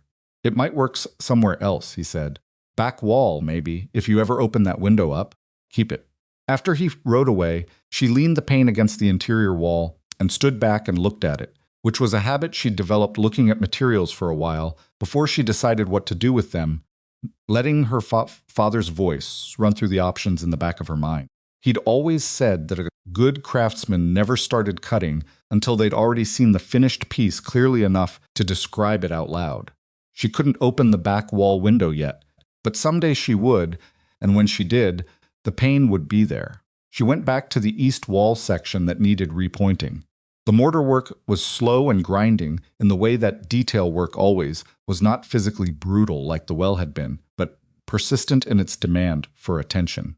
She'd mixed the lime mortar in the board trough, the same trough she'd used for the north wall, and she worked along the east wall's exterior face with a pointing trowel she'd gotten from Pitts in the last supply run, pressing the mortar into the joints and sections and smoothing it back to match the original profiles so the water would run off rather than sit. The original mortar work on this wall was noticeably different from the north, and west walls looser, rushed, as though whoever had laid it had been working against weather or time. Adeline's husband Thomas, probably, or Adeline herself, in a repair season when they hadn't had enough of one thing or another. She could see it in the joint profiles, the slightly irregular beds, the places where the mortar had been built up in a second pass rather than laid clean the first time. She understood that. She'd been building up in second passes her whole life. She worked through the morning and stopped when the heat got serious, eating in the relative cool of the house with the door propped open and the hearth fire down to low coals. She drank from the well, which still gave her a small private satisfaction every single time, drawing the bucket up and hearing the full, clean weight of actual water in it, the sound completely different from what an empty bucket made in an empty shaft. She started keeping a list on the back of the oilcloth, penciled in her own handwriting alongside the material notes she'd made in the first days. Not a to-do list exactly. More of a running account of what had been done and what remained, so she could see it laid out rather than carrying it all in her head, where things got compressed and confused. The east wall repointing. The back room floor substrate, she'd pulled up 2 boards and found that the situation was better than she'd feared, but not as good as she'd hoped. The joists were sound, but 2 of the subfloor boards had punky sections that needed replacing. She'd gotten the replacement lumber from Cal, along with the beam salvage, but she hadn't done the swap yet because floor work required clearing the room entirely, and she was using the back room for storage while the main room still had active work happening in it. The porch. She needed to replace the rotted support post and relay the boards she'd sorted from the collapsed section. The good news was that she had the boards, dry and stacked against the north wall for weeks now, acclimating to the desert air the way proper lumber should before it went back into a structure. The bad news was that the porch was going to be visible, work that Cinder Flats people could see from the road if they came past, which occasionally they did, and she'd found herself being particular about the porch, in a way she wasn't being particular about the back room floor, which was a vanity she recognized in herself, and chose not to argue with. She wanted the porch to be right. It was while she was sourcing the replacement post timber that she ended up back in Grover Pitt's store on a Tuesday, which was when the freighter came through, and most of its windows were dark, and when she walked in there were 2 other people already at the counter, a woman she didn't know, and Pitts himself, and the conversation they were having stopped in a way that conversations sometimes stopped when a new person came in, a stopping that could mean anything or nothing.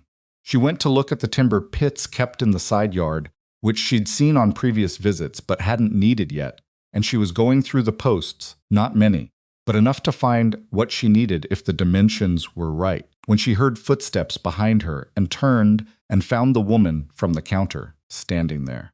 She was maybe 45, wide-shouldered, with the kind of face that had spent a lot of time outdoors and had opinions about it. She was looking at Maren with an expression that wasn't unfriendly, but wasn't warm either, praising. "You're the girl who took the Crow place," she said. "I'm the woman who filed the claim." Yes, a pause. The woman registered the correction without any particular reaction, which Maren decided to take as a point in her favor. "I'm Ada Ferris. I run the dry goods on the East End. I know the building. I haven't been in." "No." Ada Ferris looked at the posts Maren had been sorting. "I heard you got the well working." The well was never broken. The shaft was blocked. Ada looked at her for a moment. "That's a different thing from what people have been saying." "It is." Another pause. Maren kept her hand on the post she'd been examining, which had the right diameter, but she wasn't sure yet about the length she needed to measure against the porch header height before she committed. Ada Ferris seemed to be deciding something. "I've got a commission I haven't been able to fill," she said. 6 canvas supply bags, heavy weight, double-stitched. "I had a woman doing my sewing work, but she went to live with her daughter's family back east in the spring. Pitt said you've done repair work for him." Maren looked at her. "What's the timeline?" 2 weeks would be ideal. "I've got a freighter who wants them by the end of the month. I'd need the canvas and the thread. And a price agreed before I start. What's your rate?" Maren thought about it for exactly as long as honesty required. Done Pizzie's. She'd done Pitts's chairs and landing for supply credit, which had been the right transaction for that moment. She'd needed supplies more than cash, and the barter had served. But she'd been barter economy for 3 weeks now, and she had money in the tin box that she was spending carefully on materials, and not at all on the operational reality that she was doing skilled work for below its market value, which was a habit she recognized from 6 years in her uncle's house and did not intend to continue. She named a price. Ada Ferris's expression shifted slightly surprise, she thought, and then something that resolved into respect. "Fair," Ada said. "It is," Maren agreed. Ada brought the canvas and thread to the homestead the following Friday, driving a small wagon out the 6 miles herself, which told Maren something about her. She stayed for maybe 30 minutes, walking the property perimeter while Maren showed her what had been done, and Ada Ferris was not a woman who performed enthusiasm she didn't feel, which meant that when she looked at the repaired mortar on the north wall and said, "You did this yourself?" the question was genuine. "My father was a carpenter. He taught me to look at how things go together." Ada ran her hand along the joint profile of the north wall mortar. "This is better work than the man who repointed my back wall last summer," she said, "and I paid him a craftsman's rate." Maren looked at the wall. The north wall had good original work to match. The east wall was harder, because whoever did it the first time was in a hurry. Ada turned and looked at her with the full attention of someone arriving at a conclusion. "I'm going to tell people about this," she said. "It wasn't a question." "About what?" "About the fact that you do this work and you do it properly." She paused. "Is that all right?"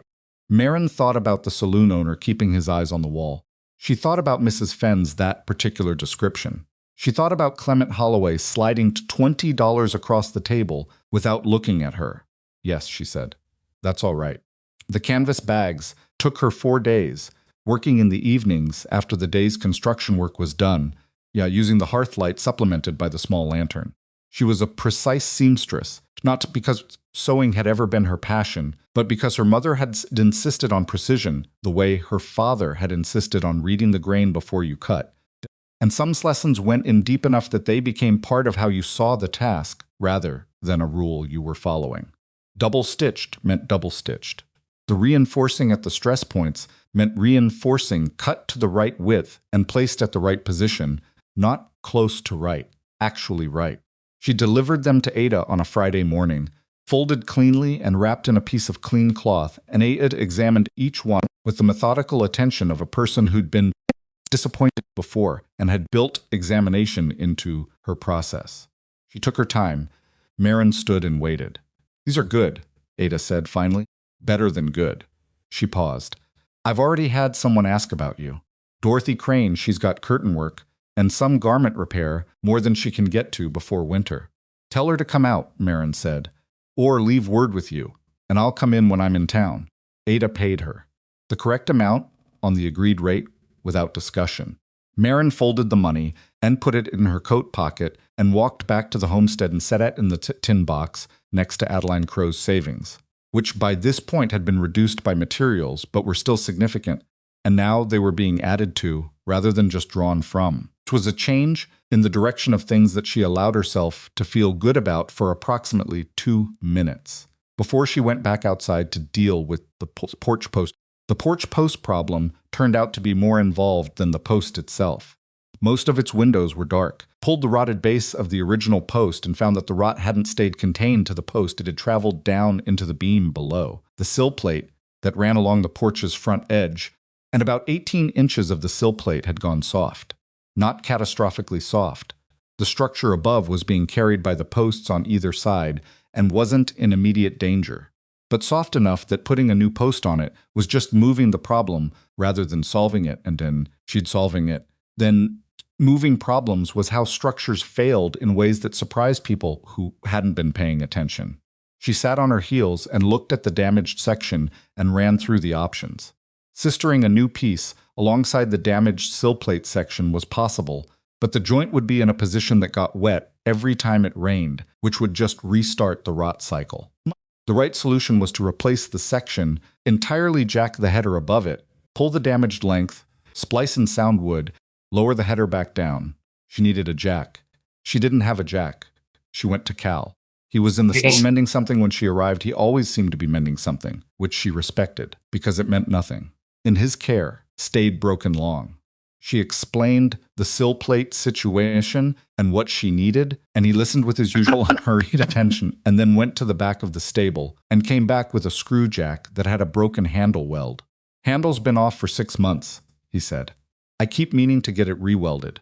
It works fine with a bar through the sleeve, but it's not easy to transport." She looked at the jack. The sleeve where the handle welded was a clean break, not a stress fracture, just a failed weld. She turned it over in her hands. "If I can get it to Birch at the smithy, can he fix this?" "Probably. He's fixed worse." Cal paused. "You could just borrow it. I don't use it often. I'll get it fixed first, then borrow it." She looked at him. "It's more useful to you, with a handle." He looked at her for a moment, with the expression she'd started to recognize, the slightly recalibrating one, like he was updating something in his understanding. "You don't have to do that, I know," she said. She took the jack to Birch at the smithy on her next trip to town, explained what she needed, and he had it fixed by the following afternoon for $1.50, which she paid without negotiating because $1.50 was a fair price for a weld, and she didn't negotiate fair prices. She brought it back to Cal, and he held the repaired handle and ran his thumb along the weld bead. "Clean," he said. "He does good work." Cal looked at her. "You're bringing it back to me before you use it. I said I'd fix it first. I know what you said." He paused. And there was something in the pause that was different from his usual thinking. Pauses, a slight awkwardness, or not awkwardness exactly, but something that was paying attention to itself. "You didn't have to do it the way you said you would. I know that too." She borrowed the jack. She did the sill plate repair over 2 days, working with the methodical patience that close tolerance structural work required, jacking the header up by half-inch increments, pulling the damaged section, fitting the replacement piece with joints cut at the right angle for drainage, lowering the header back down, and watching the joints close. The new post went in last, cut to final length only after the header was back at true, and she could measure the actual gap rather than the assumed one. She stood at the edge of the yard and looked at the porch. It was not beautiful. The new post was lighter in color than the aged wood around it, and the new sill plate section was lighter still, and it would be 2 or 3 seasons before weathering made everything red as part of the same age. But it was structurally correct, and structurally correct was what lasted. She went up the steps testing each one because she always tested each one, and stood on the porch and looked out at the yard and the mesa beyond and the desert spreading south and west from the property line. She'd been at the homestead for 6 weeks. She counted back, to be sure, because the weeks had compressed in the way they did when every day had its own particular work, and there was no such thing as a wasted afternoon. 6 weeks since she'd walked down the ridge, with nothing but a signed deed and a sack. The well was working. The roof was level. The north and east walls were repointed. Porch was structurally sound. The backroom floor had its 2 new subfloor boards in place. The south window was still canvas, the glass was on order, and the north window was still boarded. That was next. That was always the next thing. She'd started the garden, or what would be the garden when she had seed. She'd cleared the ground south of the well, turning the soil with the narrow old spade, working out the rocks by hand, and building them into a low border that would keep the worst of the wind from undercutting the seedlings once she had seedlings. The soil underneath was better than she'd expected, not rich, but not dead either. Desert soil with some patience in it. She needed seed. That was on the list. It was Orson who brought the seed. He came through on a Thursday, same as he always came through when he came through, without any particular announcement, and he had a paper sack in his saddlebag that he handed to her without ceremony. Beans and squash, he said. Got them from a woman up on the North Ridge who saves seed every year. She had extra. I told her about your garden. Maren looked at the paper sack. What do I owe her? She said if it comes to anything, bring her a jar of whatever you put up this fall. He paused. She's practical. I like her already. Orson sat on the porch step and accepted the coffee she brought him, and they talked about the mesa, what it was doing in the weather this week, where the rock falls were after the last rain, the state of the spring at the north end of the ridge that Orson used on his prospecting runs. He talked about the desert, the way a person talked about a landscape they'd spent 30 years inside, not romantically, not fearfully, just accurately. He knew where water hid and where wind accumulated and which washes flooded fast and which gave you time. She listened and she asked questions because he was 30 years of knowledge that applied directly to where she was living. And she had too much practical sense to let pride get between her and useful information. That ironwood tree at the north edge, she said at one point. Do you know it? Orson glanced north toward where the property ended at a line of low rocks. Big one? Been there longer than I've been coming through here. Probably been there longer than this house. Adeline's letter said her husband is buried there. Orson was quiet for a moment. That's right, he said. I'd heard something like that years ago. Didn't know if it was true. He looked at the tree. You going to do anything about it? No. I'm going to leave it alone. She paused. I cleared the scrub around the base when I was doing the yard work. I didn't know yet about the letter. It just seemed like a tree that deserved to have the ground around it kept clear. Orson looked at her with the tilted head expression he used when he was revising something. You've got a feeling for this place, he said. I don't know if that's the right word. What's the right word? She thought about it. Responsibility, she said. I think what I feel for this place is more like responsibility than feeling. He finished his coffee. He looked at the house, the true roofline, the pointed walls, the porch with its new post, a lighter shade than everything around it. He looked at the well with its proper cap and rope. Adeline would think so too, he said. I think. He left, heading north. She planted the beans and the squash that afternoon, working along the cleared ground she'd prepared, facing them the way her mother's remedies book described in one of its margins. Her mother had made notes about growing things between the pages about plants for medicine, because the categories had never been entirely separate for her. Water in from the well, which still gave her that small satisfaction, bucket by bucket, each one real. 3 days after the seed went in, Dorothy Crane came out from Cinder Flats with her curtain work and her garment repair in a basket over her arm, and the slightly disbelieving expression of someone who has heard something and come to see if it's true. She was maybe 60, brisk, with white hair and the kind of directness that dispensed with preamble on principle. She stood in the yard and looked at the house for about 15 seconds and said, Ada Ferris said the mortar work on the north wall was worth seeing. It's serviceable, Maren said. She said it was better than serviceable. Ada's generous. Dorothy looked at the north wall herself. She ran her fingers along 2 joints, feeling the profile the way Ada had done. Stepped back. That's not generosity, she said. That's accurate. She turned and looked at Maren with a directness that was appraising but not unkind. How old are you? 18. Dorothy opened her mouth, then closed it. Then you learned this from your father? Carpentry from my father. Sewing from my mother. Managing on what's available from approximately every circumstance I've been in since I was 12. Dorothy looked at her for a moment. Then she set the basket down on the porch step. Let me show you what I need. The curtain works, with straightforward 2 panels that needed new header tape and re-hanging. The fabric still good, but the hanging mechanism worn out. The garment repair was more interesting. A man's coat with a torn lining and 2 buttons missing, and a woman's dress that had been let out once already at the side seams and needed to be let out again. Most of its windows were dark, which required finding matching fabric or accepting a facing strip, and the dress was old enough that matching fabric wasn't going to happen. Facing strip, Maren said. If you pick a color that reads as intentional, it looks like a design choice rather than a repair. Dorothy considered this. You've done this before. My uncle had no money for new clothes. I made do with what there was. Dorothy looked at the dress. What color? Maren looked at the dress, a dark blue wool with age-softened nap, and thought about it. A deep brown or a rust, something warm against the blue. It would draw the eye rather than apologize for itself. Dorothy said nothing for a moment. Then, unexpectedly, she smiled. My sister told me to have it done professionally, or throw it out, she said. I told her I wasn't throwing out a dress I'd had for 20 years. She paused. I liked the rust.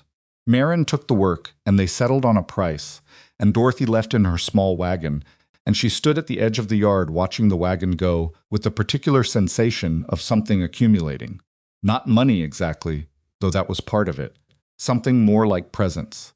The sense of becoming known in a place, not for who people assumed she was, but for what she actually did.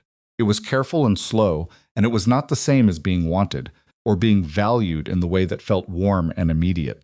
It was more like being seen accurately, which was both less and more than warmth, depending on how long you'd been seen inaccurately. She went inside and made the necessary notes on the oilcloth. Curtain work, coat lining, dress alteration. Timeline, price agreed, materials needed. She picked up her father's saw from its place against the wall. She sat with it across her knees the way she did in the evenings, running the cloth along the blade in the old maintenance habit, feeling the true set of the teeth under her fingers, the familiar weight of the handle. Her father had given her the saw by not giving her anything else, which was the only way she could think of it now, by dying when he died, by leaving her in a house where she wasn't wanted. The saw had become the most important thing she owned, not because of its monetary value, but because of what he'd said he'd let her hold it. A good saw doesn't care how big you are. It cares whether you know how to use it. She set the saw back against the wall. She looked at Adeline's carved meadowlark on the mantel. She looked at the fire, low and steady. Outside, the wind was doing something new. She could hear it in the way it moved through the yard, a different quality than the daily mesa wind. The temperature had been dropping each night for a week. The season was shifting. The desert was beginning its turn toward the months that killed the unprepared and merely inconvenienced the ready. She looked at the list on the oilcloth, the north window. The back room floor finished now, but she needed to go back over the nailing pattern. More provisions for winter, a specific quantity she'd calculated, based on the calories she was burning, and an honest estimate of how long winter would run. Firewood she had some, not enough. She needed more, and she needed it stacked properly under the porch overhang where the new roof covered it. She needed to put up the seed she had growing before the first hard frost arrived, which in this part of the desert was possible as early as the end of the month if the weather shifted wrong. She needed to finish the east wall exterior above the repainted section, a secondary section she'd been postponing because she'd been running out of daylight at the end of work days. She needed, at some point, to be honest with herself about the fact that she was doing the work of 2 people on the schedule of 1, and that the schedule was being kept by a body that was not 20 anymore, in the sense of being inexhaustible, that had been taking hard daily use for 6 weeks and was beginning to have opinions about it. Her right knee had been making a particular sound when she descended stairs for about a week. Not a pain sound, a sound. She was watching it.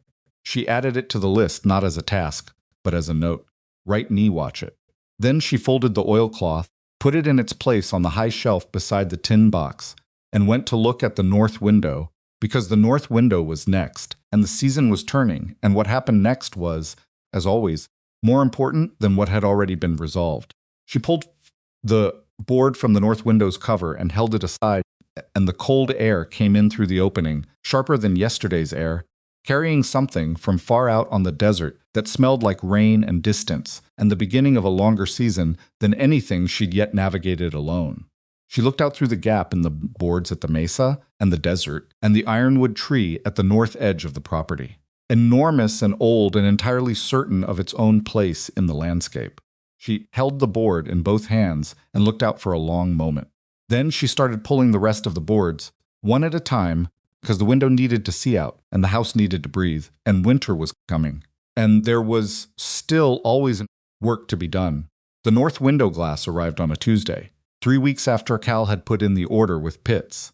She was in the yard splitting the last of the firewood she'd bought from a man named Garrett, who ran a woodlot 6 miles east, past Cinder Flats, when she heard the wagon. She set Six down and wiped her hands on her trousers and watched Grover Pitts himself drive up in his supply wagon, which was unusual enough that she paid attention. Most of its windows dark, Pitts generally sent his boy on deliveries. Coming himself meant either something had gone wrong with the order or something had gone right enough that he wanted to see it delivered. He climbed down from the wagon with the careful movement of a man whose lower back had been filing complaints for years and pulled a flat wooden crate from the wagon bed. Glass came in on yesterday's freight, he said. 2 panes, one for the south window and one for the north, since Cal said you'd need both eventually. She looked at the crate. I only ordered one. I know. He set the crate against the wagon wheel and looked at the house. He hadn't been out here since she'd filed the claim. She watched him take in the roofline, the pointed walls, the porch with its new post, the well with its proper rope and cap, the garden plot south of the well, where the bean plants had come up 2 weeks ago and were now reaching for what remained of the warm season with the particular urgency of plants that understood they were working against a deadline. He was quiet for a long moment. The second pain is on account, he said. You can work it off when I find something that needs doing. She looked at him. I don't need charity. I know you don't. He didn't look away. This isn't charity. I've sent 4 people out here in the past month because they needed work done that I couldn't do or didn't have time to do, and every one of them came back satisfied. That's business coming through my store that I didn't have before. He paused. The glass is an investment in the operation, not a gift to the person. She held his gaze for a moment. It was a reasonable argument, honestly made.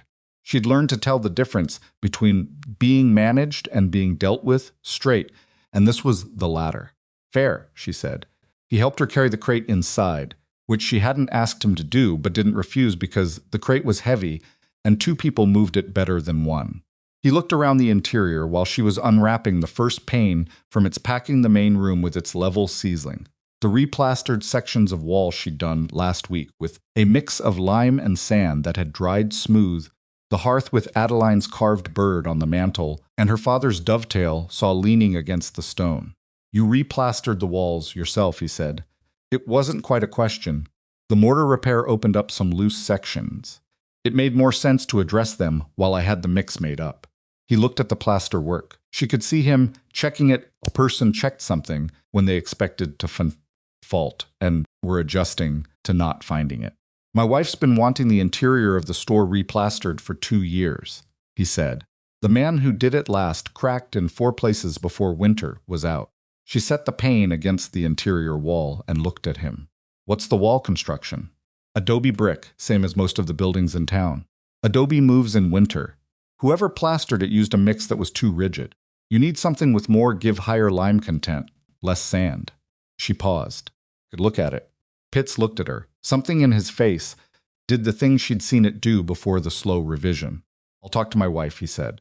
He left the crate and drove back toward town, and Maren spent the rest of that afternoon fitting the south window glass, which went in, cleaned the frame. She'd left at original dimension was exactly right. For the pane Cal had ordered, and when she set the last glazing point and stepped back, the south window was whole for the first time since she'd moved in. Late afternoon light came through it and laid a rectangle of gold across the floor that moved slowly as the sun dropped net. And she stood and watched it move for a minute before going back to work, because watching light cross a floor was something she allowed herself briefly, not indefinitely. The first frost came on a Thursday night in late October, earlier than she'd hoped and later than she'd feared, arriving without drama as frosts. Often did the temperature simply dropped past the threshold sometime after midnight, and by morning the garden had a thin white glaze on every horizontal surface and the beam. Plants were telling her clearly that they were done. She'd known it was coming. She'd been watching the night temperatures for a week, and she'd already pulled most of what the garden had to give. Not a large harvest, nothing to be proud of in terms of quantity, but enough dried beans to matter, and 4 winter squash that were solid, and would keep for months in the cool interior of the back room, and more importantly, the knowledge of what the soil did and where the frost hit first in the yard and where it hit last, which was information she would use next growing season when she started earlier and planted more. She stood in the frosted garden in the early morning and assessed what could still be salvaged and what had already been taken by the cold, and did not feel defeated by it, which surprised her slightly. The garden had been a late start on soil she hadn't had time to properly amend. With seed she'd gotten 6 weeks into the growing season. The fact that anything had come up at all was not failure by any reasonable measure. She pulled the last viable squash from the vine and carried it inside and put it on the shelf with the others. Then she put on her coat and went to address the firewood situation, because the frost meant winter was real now, and her firewood was sufficient for a mild winter and insufficient for the other kind. And she didn't know yet which kind this was going to be. Orson told her which kind when he came through 2 days after the frost. He'd been coming through more regularly. In the past month, she'd noticed without remarking on it. He stopped, drank coffee, looked at what had been done, occasionally offered information from 30 years of reading the mesa's behavior. She'd come to its windows were dark. She'd come to instructions for his visits, saving the ones that his specific answer, rather than wasting them on things she could figure out by other means. It's going to be hard, he said about the winter. He was sitting on the porch step with his coffee, where the cloud formation had been doing something she'd noticed but couldn't read. The cloud behavior coming off the ridge this week is what I've seen before the winters that come in serious. Not every time, but often enough that I pay attention. How much firewood? Twice what you have. At minimum. She looked at the stack under the porch overhang. She'd done the math, and it was not comfortable math. Twice what she had meant a significant expense, money out of the tin box that she'd been trying to build rather than draw down. Garrett's loss is the closest source, she said. Garrett's wood is decent, but he charges like he knows he's the closest. Orson finished his coffee and held the empty cup with both hands. There's a man named Hobart Reese who brings loads down from the Pinyon stand on the north slope once a month through winter. His wood is better, and his price is better, because he's not the only option for people close to town, so he has to be competitive. He paused. I can tell him you need a full load when I pass through his camp next week. What does he charge? Orson told her. It was more than she wanted to spend and less than she'd feared. Tell him yes, she said. Orson left heading north. She went and took the money from the tin box and counted what remained after. The firewood would be paid, and the winter provisions she still needed, and a margin she was keeping against anything she hadn't anticipated. The margin was thinner than she liked. It was not dangerous, but it was thin. She sat with the tin box open on the floor in front of her and thought about Adeline Crowe, who had saved this money over 30 years of living exactly where Maren was living now. She thought about what it meant to save money in a place where money was hard to come by, to add to it season by season with the deliberate patience of someone who understood that what accumulated slowly was also what stayed. She put the lid on the box. She needed more work. It was Dorothy Crane who provided the next significant piece of it, though not in the way Maren expected. Dorothy came out on a Saturday with her repaired dress and her curtain panels, which Maren had finished and sent back with Ada Ferris the week prior. She brought them back, not because anything was wrong with them, because she'd made a decision she wanted to deliver in person. I'm going to give you a recommendation, Dorothy said, standing in the yard in her winter coat, looking at the house the way everyone looked at the house when they came for the first time reassessing against whatever they'd been told. To the women's circle in town. We have 12 members, and between us as members there is more mending and repair work than any of us has time to address. And I am going to tell them that there is a craftswoman 6 miles out who does the work correctly and charges a fair price. Maren looked at her. I appreciate that. Don't thank me yet. Some of them are going to be resistant because of Dorothy paused, choosing her words with the precision of someone who believed in naming things accurately because of assumptions they have about what a person who looks like you can and can't do. I'm telling you this so you're not surprised. I won't be surprised. No, Dorothy said with a slight shift in her expression that was almost warmth. I didn't think you would be. She looked at the south window with its new glass catching the winter light. Ada told me about the mortar work. I looked at it myself last time I was in. That's not amateur work. My father taught me properly. Your father taught you better than properly. She paused. What he didn't teach you was how to price it. The rate you charged Ada for those bags was good work at a sewing rate. Masonry and structural repair has a different rate entirely, and you should be charging it. Maren looked at her. Dorothy Crane was 60 years old with white hair and a brisk manner and no particular reason to be standing 6 miles from town in the cold, telling an 18-year-old girl how to set her prices. Why are you telling me this? Maren said. Dorothy looked at her for a moment. Because I ran a dressmaking business for 20 years, and nobody told me, she said. And it cost me a decade of undercharging before I figured it out myself. She paused. I'd rather you figure it out faster. She left. Maren stood in the yard for a while after the wagon had gone, thinking about what Dorothy had said, about the rate, about the decade of undercharging, about the particular way that people who were already uncertain of their own value uncertain because the world had given them systematic reasons to be tended to price themselves at the bottom of what the market would, accept rather than at what the work was actually worth. She had been doing that. She'd known it in a general way and had told herself it was strategic building a reputation first, establishing trust before raising prices. And that wasn't entirely wrong. But Dorothy's decade of undercharging wasn't strategy. Most of its windows were dark. It was a habit that came from a feeling, and Maren knew the feeling because she'd been living in it since the day she'd stood in Clement Holloway's kitchen. The feeling that said, don't ask for too much. You're already asking for enough just by being here. She went inside. She got the oilcloth from the shelf. She sat down and revised her rates. The women's circle work started coming in the week after Dorothy's visit, which was faster than Maren had expected, and which told her that Dorothy had moved efficiently once she'd made a decision. It came in layers first, the simpler things, because people tested before they committed. A torn quilt, brought out by a woman named Harriet Sells, who stood in the yard with the expressions of someone delivering a polite challenge. Maren examined the quilt good fabric, solid construction, a 10-inch tier along a seam that had originally been done by machine at a time when machine stitching was less sophisticated than it had become. She could restitch it to match the original pattern nearly invisibly if she used the right thread weight. She told Harriet exactly that. Harriet looked at her with the assessing look, left the quilt, and came back for it 4 days later, and when Maren unfolded it and showed her the repair, Harriet held it to the light for a long time without speaking. I can't see the seam, she said. It's there, but it's in the same plane as the original stitching, so the light hits it the same way. Harriet folded the quilt. She paid the new rate without discussion. She went home and apparently said specific things to specific people, because the following week, Maren had 3 new commissions, 2 garment repairs, and a set of saddlebag panels from a rancher's wife named Louise Pratt, who had heard through channels that Maren did canvas work and wanted to know if she did leather and canvas combined. I've done it, Maren said.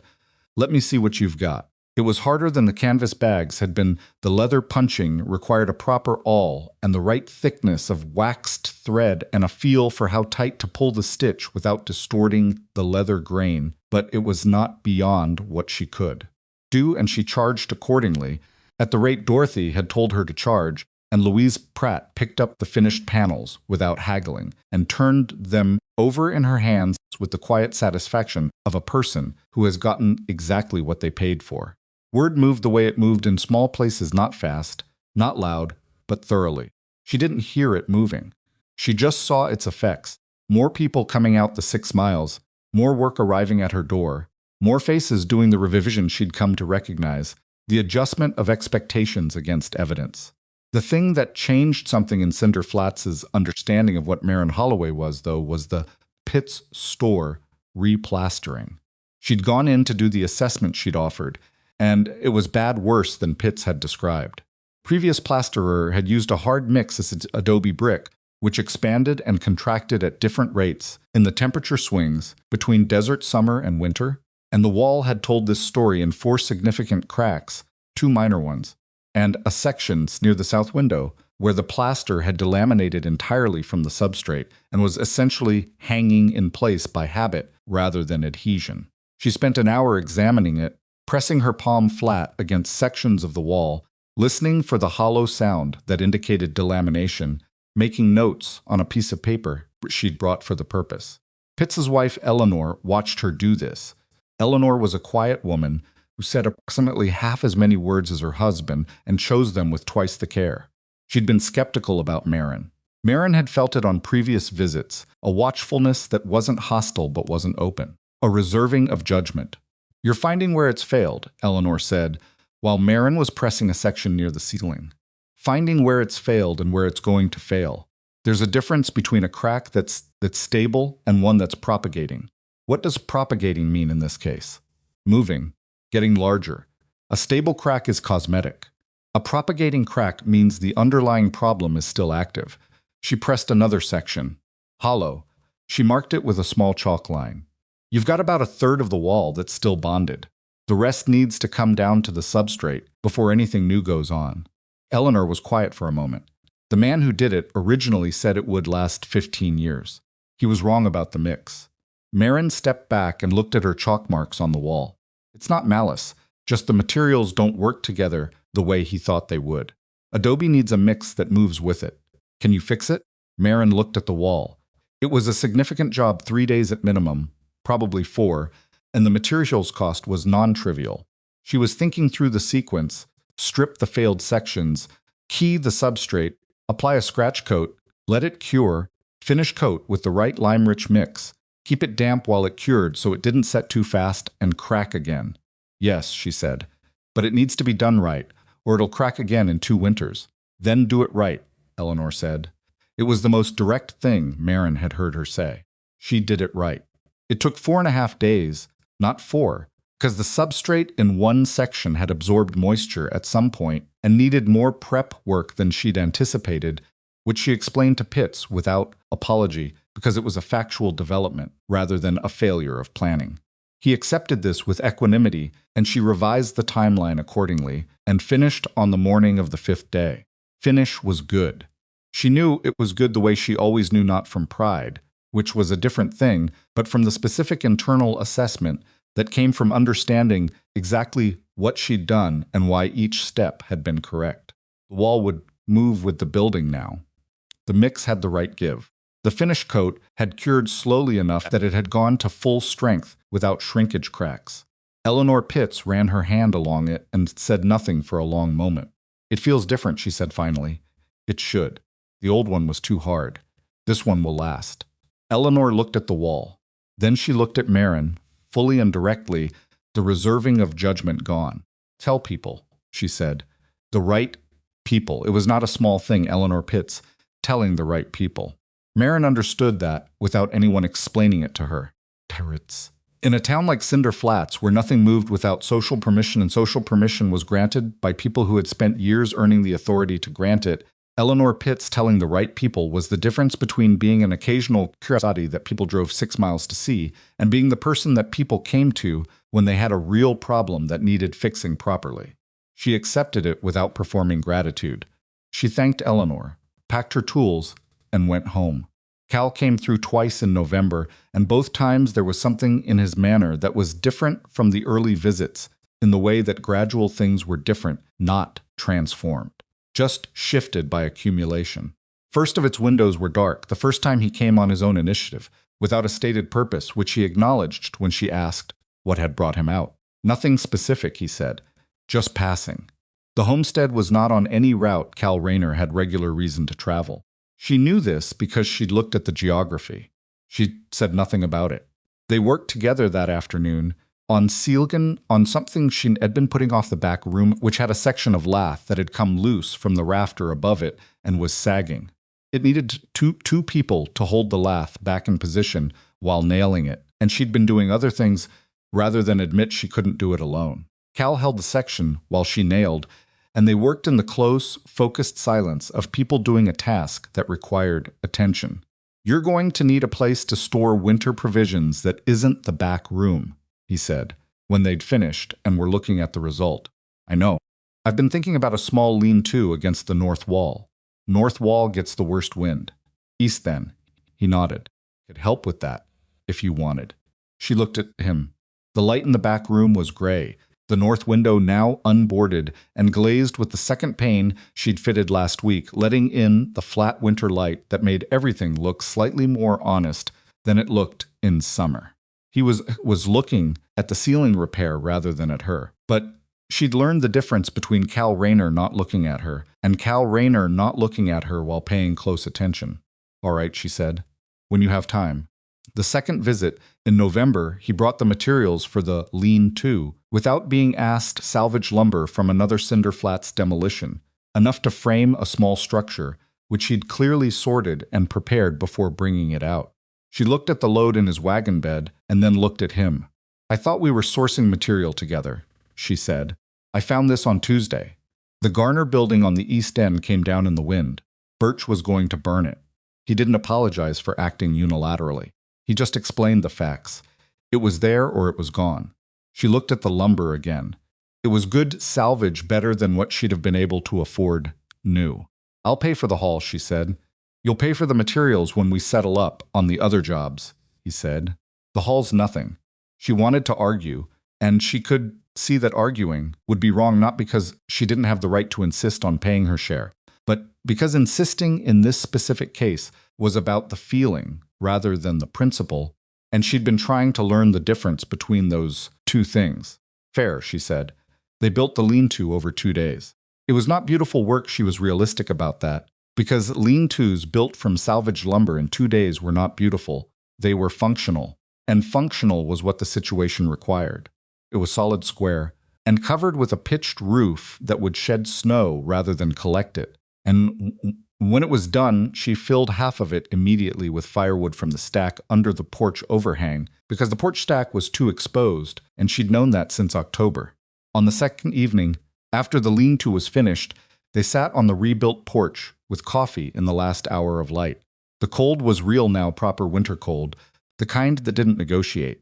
The mesa to the north was already capped with the first snow, a white line against the gray sky that would come lower as the season deepened. They'd been sitting for a while without speaking, which was a kind of conversation Cal was comfortable with, and she'd gotten comfortable with by proximity. When he said, I've been thinking about something, she waited. My situation at the stable isn't permanent, he said. Harmon's going to sell, eventually he's told me as much. Wants to retire. I've been saving, but I'm not sure I want to buy the stable if I can't see what I'm building toward. He paused. I've been thinking about whether there's a different kind of work. She looked at him. What kind of work? Building work. Repair work. He looked at the homestead. I've learned a lot these past couple months.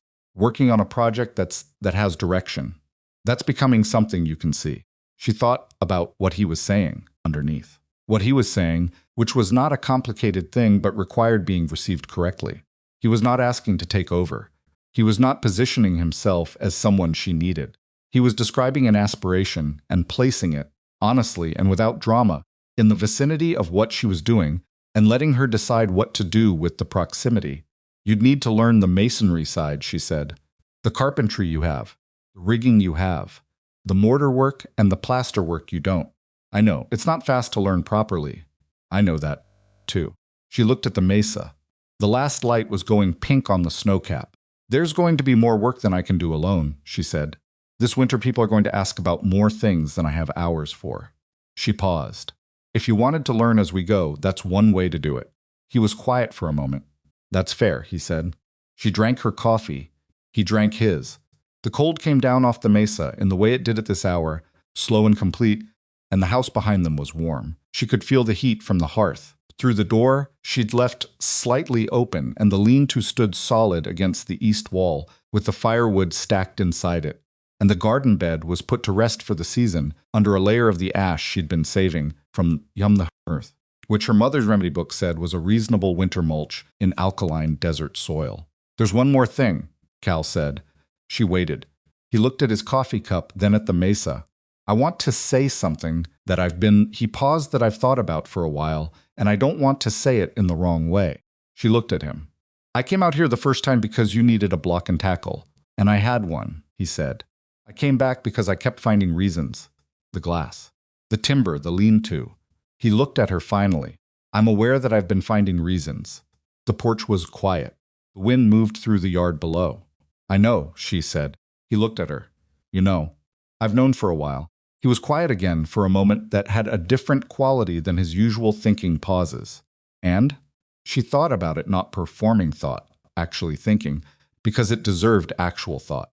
She thought about the fact that she was 18 years old and had been managing alone for 6 years, and was better at solitude than most people twice her age, and had not spent 1 minute since arriving at this property wishing someone would come and manage it for her.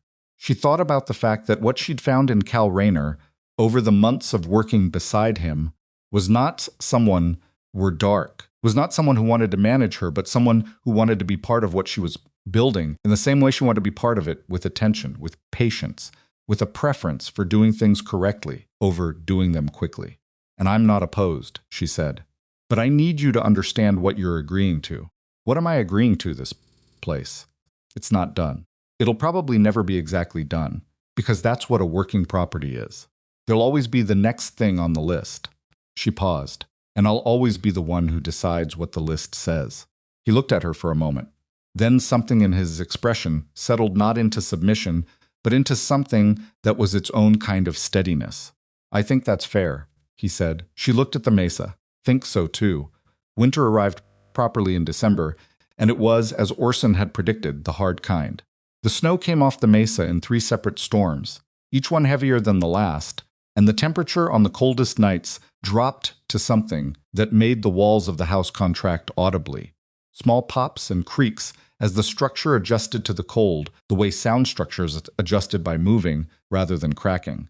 She had enough firewood. She had, in fact, exactly enough, which was either good planning or luck, depending on how honest she was being with herself, and she was almost always honest with herself, which meant she admitted it was somewhere in the middle. She worked through the winter on the indoor things, the interior plaster sections she'd been leaving, until the outdoor work was done. The floor repair in the back room she'd finished in the fall, but which needed a coat of linseed oil she hadn't gotten around to.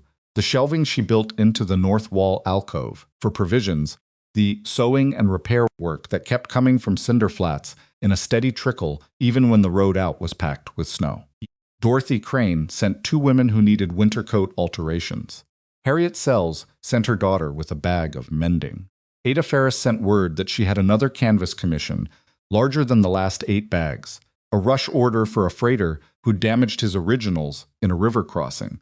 Maren negotiated the rush premium without apology, and Ada accepted it, which told Maren that Dorothy had been right about the rates. Cal came when the road was passable, which was not always. When it wasn't, she worked alone. And working alone in the winter house was not the same as working alone had been in September, when she'd arrived with nothing. It was solitude with context now, with the well working outside, and the lean-to full of wood, and the provisions on the shelves she'd built, and the beans she'd grown herself in the 4 sealed jars on the top shelf, which she planned to eat last in the spring when she'd appreciate them most.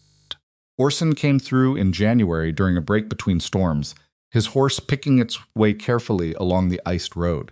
He accepted coffee and sat by the hearth and looked at the improvements that had accumulated since his last visit.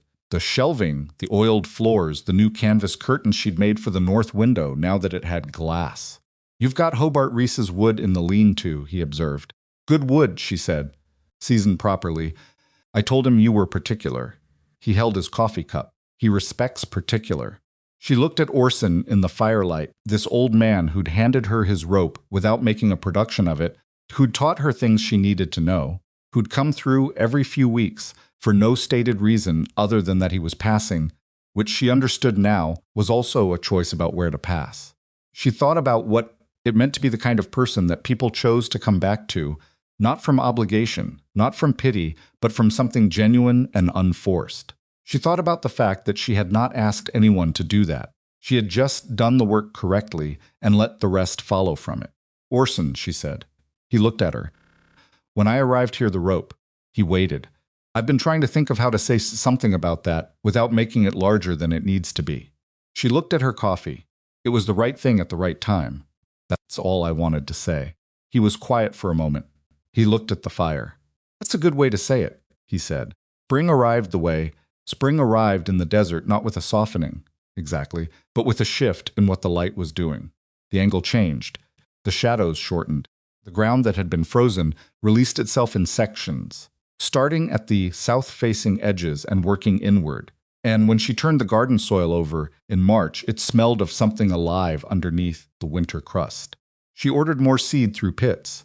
She put in beans again, and the squash, and this time onions and a bed of corn along the south wall where the heat accumulated. The woman on the north ridge sent word through Orson that she had pepper seed if Maren wanted to try, and Maren sent word back that yes, she wanted to try. The garden that spring was not a large garden.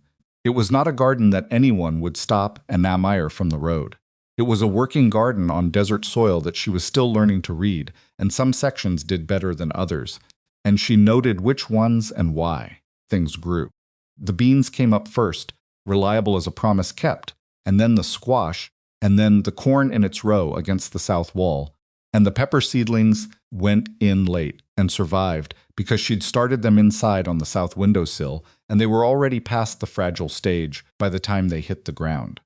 She stood in the garden one morning in April and looked at the rows of things that had not been there in September, would not be there next September if she stopped, required her continued presence and attention, and were growing because she had planted them and was watering them from a well she had cleared with her own hands from a shaft that a whole town had agreed was permanently dry.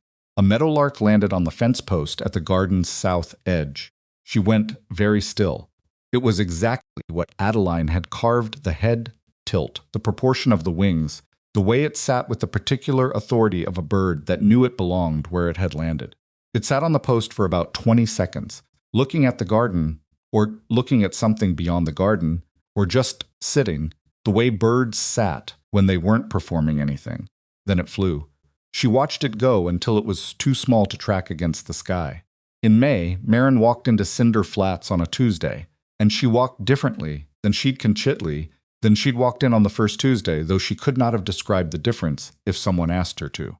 She was the same body, the same weight, the same size she'd always been, that she'd been born to be, that she would remain. Nothing about her physical self had changed since September, and she was not interested in the story that said it should have. What had changed was something underneath the physical, or maybe more accurately, something that ran alongside it, the way she occupied the space she was in. The pace of her movement through it, the absence of the slight bracing that she'd always done when she entered a public place, the preparation for the assessment, the cataloging look. She didn't brace this time. She walked in and she was just walking in. Grover Pitts greeted her by name, which he'd started doing in October. His wife Eleanor was in the store, and she nodded at Maren with the direct acknowledgement she'd given since the plaster job, the kind that meant she saw you as part of the furniture of her world, in the good sense reliable, present, expected. Ada Ferris came in while Maren was at the counter, and she handed Maren a folded piece of paper without preamble. "Woman at the hotel is asking about you," Ada said. "Her name is Mrs. Halliday. She came through last week with a freight party, and she's staying on for a month while her traveling companion recovers from a broken wrist. She's got her whole party's mending, and she's asking if you take that kind of volume." Maren unfolded the paper, a list of items written in a neat hand, 16 pieces. She looked at the list and did the arithmetic at the rates she'd revised in November. "When can she come out?" Maren said. "She's asking if you'll come to her." She looked at Ada. Ada's expression was carefully neutral. "She can come to me," Maren said, "or she can send the work with you as intermediary, and I'll return it the same way. I have a working property 6 miles out, and I can't lose a full day coming to town to take on a commission." Ada took back the paper. "I'll tell her, Mrs." Halliday came out the following Thursday in a hired wagon, which meant she'd decided the work was worth the trouble, which meant the work came to Maren on Maren's terms, at Maren's rate, delivered to a property that Maren had built from nothing. She was a well-dressed woman in her 50s, with the kind of composure that came from money long enough, held that it had become invisible to her, and she stood in the yard and looked at the house and the garden and the well and the lean-to with an expression that reassembled itself several times in quick succession. "Ada Ferris told me you'd been here since September," she said. "That's right. She didn't tell me." Mrs. Halliday gestured at the property. "She didn't tell me it was like this." "What did she tell you?" The work was right. She looked at Maren. She said the work was right. Maren let her in. She showed her the commission setup she'd organized in the main room, her sewing work on one side, her tools on the other, the hearth going low and clean in the background. Mrs. Halliday looked at the carved bird on the mantel. "That's beautiful," she said. "Did you make it?" "A woman named Adeline Crowe made it. She owned this property before me." Maren looked at the bird. "She left it here." Mrs. Halliday looked at Maren. "Kept it. It belongs here." They went through the commission. She examined each piece, assessed what was needed, named a price. Mrs. Halliday accepted the price, which was the rate she'd set in November and had not moved from since, and left the work without negotiating, which Maren filed away as information about what happened when you priced your work at its actual value. On a warm evening in late May, with the garden growing well, and the lean-to holding the last of winter's firewood, and the well drawing clean and steady, Maren sat on the rebuilt porch at the end of a long day and let herself stop. She was still 18. She would not be 19 until July.